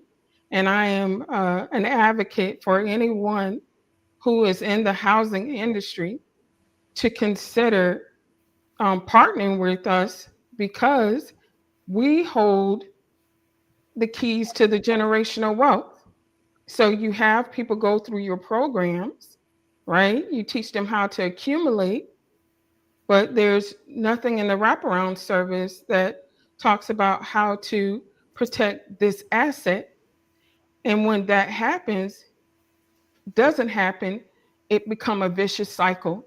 It's almost like you renting something from Aaron's. Let's say Aaron's here in Florida. You rent a TV, and let's say if you pass away, the TV goes back if someone doesn't pay for it, right? So the same thing happens in the house. If the house doesn't have the next owner listed on there, right? So we're not talking about right now if it's dual ownership, right? Because even it can happen then once one of the individuals pass away and it's one person left. And then when they pass away, then who's the owner of the house? And that's how I explain to people. There's no one on that title or deed. So no one technically owns that. And when that happens, no one will talk to you. Not the bank, not the accreditor, not the homeowner's insurance, title insurance, because who are you? So now you have to go to the courts, open up an estate, get appointed, that cost, right? So on average, and this is the reason why Embracing Life exists, is on average for a family to go through probate. Right now, the house is about $409,200 for last year, right? The average house, and let's just say that's the only asset. We're not taking in consideration cars and accounts and stuff like that. And just to make this conversation simple, it will cost a family approximately about $15,000 just to probate. Now, after you've gone through the probate, now you want to create your own estate plan, and that could cost between, because you have assets, it may cost you between $1,000 to $4,000 roughly. So you're looking at between like $16,000 to $20,000. So you have this home, right? So you have enough to get into the home, you have the down payment assistance. But what happens when there's no longer you? There are a lot of single parents that are purchasing homes, right? And then you have to care the children if they're minors. You have to worry about guardianship. If you have a bank account, you're the only person on the bank account. Everything is frozen when the last person passes away. So that's the importance of Black Wall Street title, to bring awareness of the importance of estate planning in the heirs property, as well as Embracing Life, which provides the solution to the problem of heirs property and the passing of generational wealth. Wow. So I have a very interesting question for you, because you mentioned a load of information there. And one of the biggest challenges that people tend to have is the challenge of knowledge. So in terms of especially people who face disparities, so in terms of estate planning and property financial literacy, these things can be really, really intimidating for them. So how are you able to simplify these concepts to make it more, and also to make it more accessible for them, and not only accessible, but in a way that is actionable for your clients? So you're absolutely right. It can be convoluted, right? Because words are, if they're structured correctly, can be a complicated flow, right? Especially in the legal arena. I've also have past studies as a paralegal, so I do understand the complexities of the legal system and the verbiage. But what I had noticed is in the BIPOC communities, I can be that translator for them. I can bring the high level information down to bite-sized pieces, because I'm able to think on this level and bring it down to another level so everyone can understand it and make informed decisions. That's my goal. So when you do that and you have understanding on the forefront of your mind, then you really work diligently at being able to simplify the complicated things. So I get to use my interpersonal skills, my emotional intelligence, critical thinking skills, and problem solving abilities to help the community get a balance, right? And have a head over heart decisions when dealing with uncertainties, because this arena is very complicated, and frustration comes with not understanding, right? So I try to explain as much as possible, and I will say it 10 times over if need be, in order for them to gain understanding. And then once they do that, and if they don't like it, it just is what it is. But at least you understand it, because with all things you gain an understanding.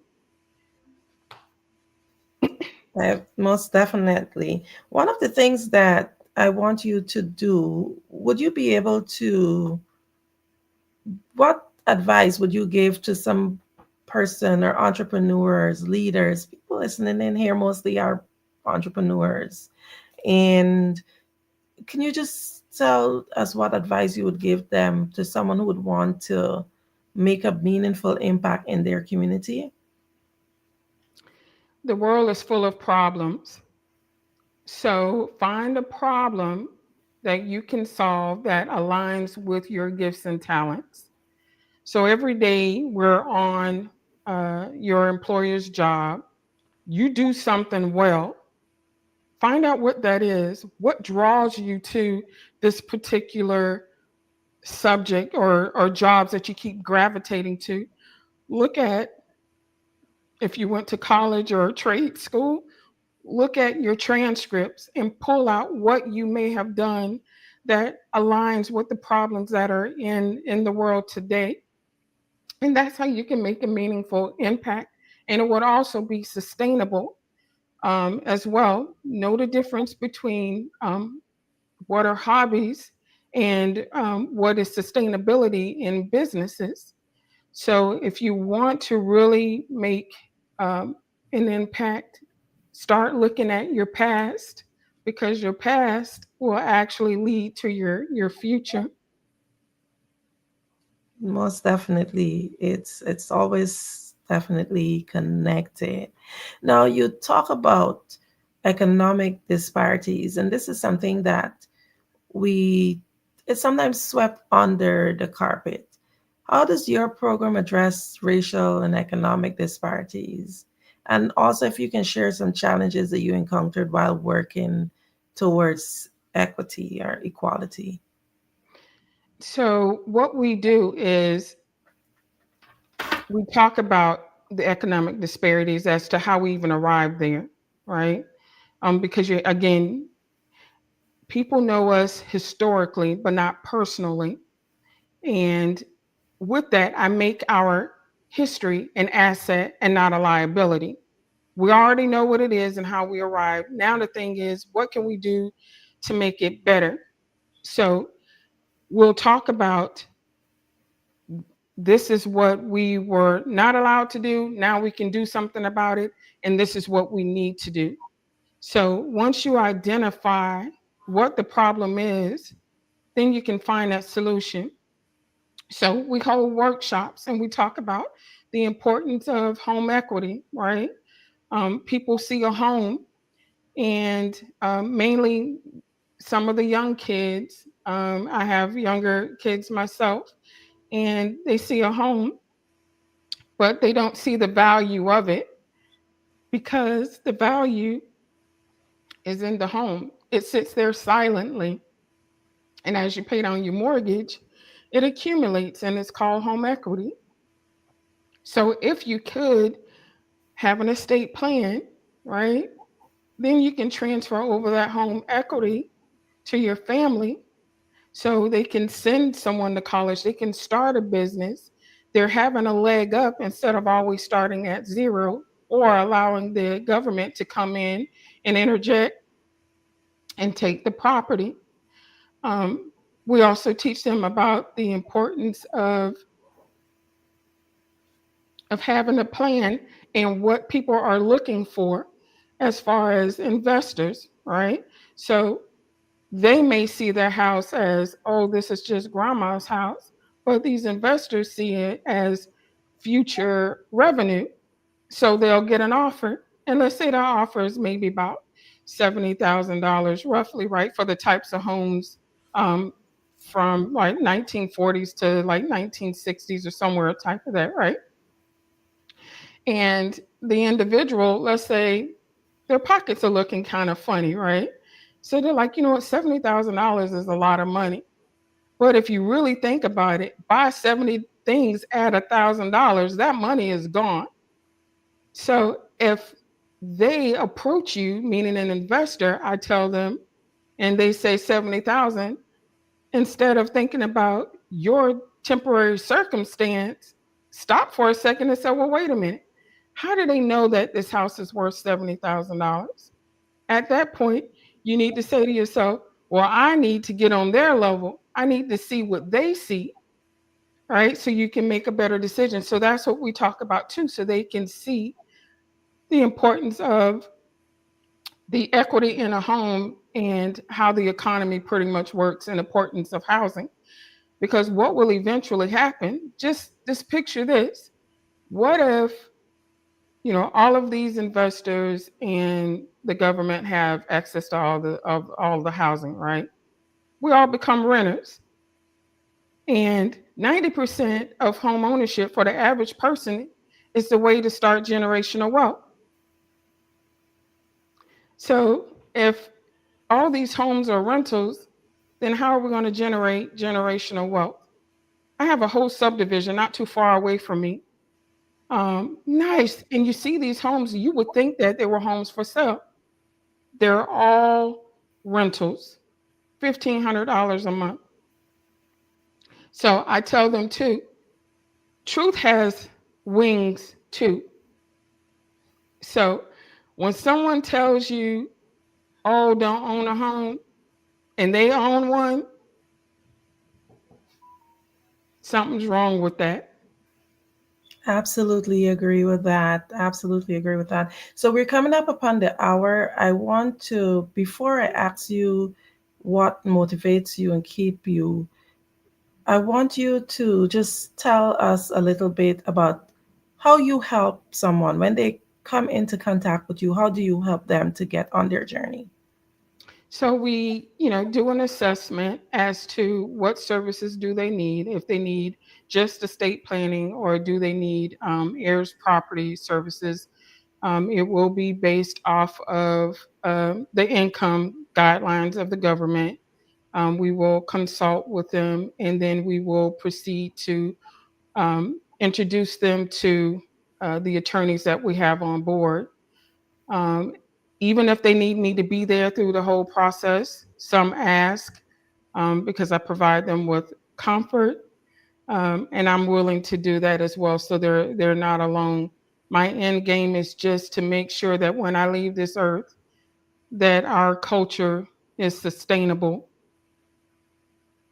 That's definitely an awesome end game. And what keeps you motivated? What keeps me motivated is just my vision is to see a nation free of wealth disparities. My family, my culture, because I see what I see in the marketplace, it's alarming. And to try to bring attention to the average person to see that, it's kind of challenging. Um, but I tell them, once you have to do something with that information. And to continuously willfully being blind, that's not helping your family at all, or your culture or your neighborhood.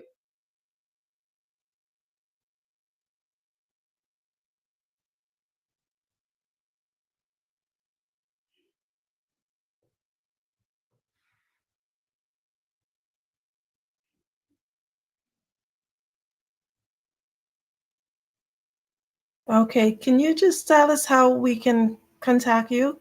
Sure. I can be reached at www.stephanie-hopkins.com.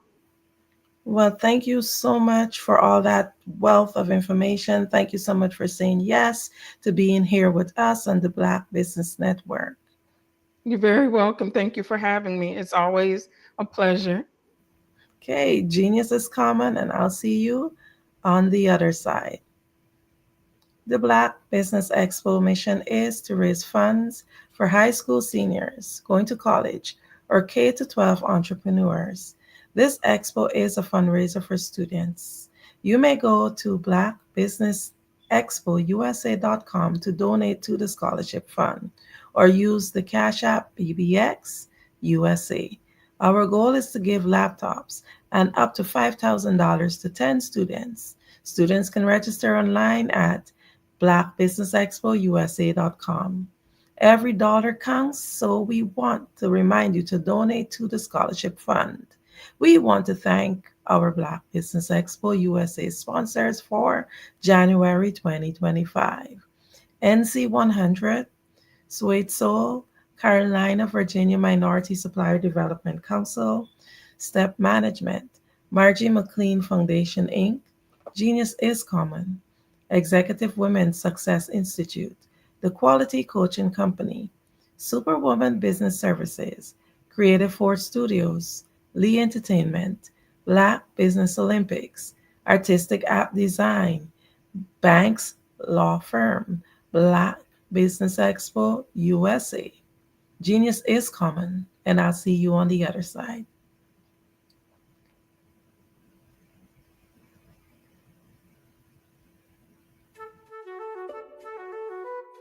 This is Dr. Arnold T. Petsworth. He's the owner of Petsworth Vet World, a veterinary clinic in Hopton, Connecticut. His patients include dog, cat, frog, fish, Goldie, dog, and this alpaca. Due to doctor-patient confidentiality, we can't tell you their names. Business at Vet World was steady, and then quarantine hit. Neighbors brought new four-legged friends into their homes. Bunnies. Bunnies everywhere. Dr. Petsworth welcomed these new patients with open arms. The only problem? There were more appointments than he could manage. That's when Dr. Petsworth turned to his American Express business card, which offers spending potential that's built for his changing business needs. He decided to hire a new assistant, Julio, and with spending power built for business purchases, he used his card to furnish a new exam room. Together, Dr. Petsworth, Julio, and American Express Business made sure all the pets of Hopton got the love and care they deserve. And everyone was happy. Get the card built for business by American Express. Every speaker has a moment where their words can spark inspiration, drive change, and transform lives. But what happens after the applause fades? With 5-star BDM, your voice doesn't have to fade. We transform your live session into a professional ebook. Imagine your session becoming a permanent, interactive asset, reaching new audiences across the globe. Like Grant McGough and Dr. Eric Kelly III, whose session on the Mindset Revolution continues to inspire thousands through their custom ebook. Your ideas can become a lasting impact. Turn your session into an ebook that not only tells your story, but expands your reach, builds your brand, and engages your audience. With embedded videos, custom graphics, and a stunning flipbook or PDF format, your message will inspire long after the event is over. And for a limited time only during the Black Business Olympics, get your custom ebook today. This is your chance to transform your message into something truly unforgettable at an unbeatable price.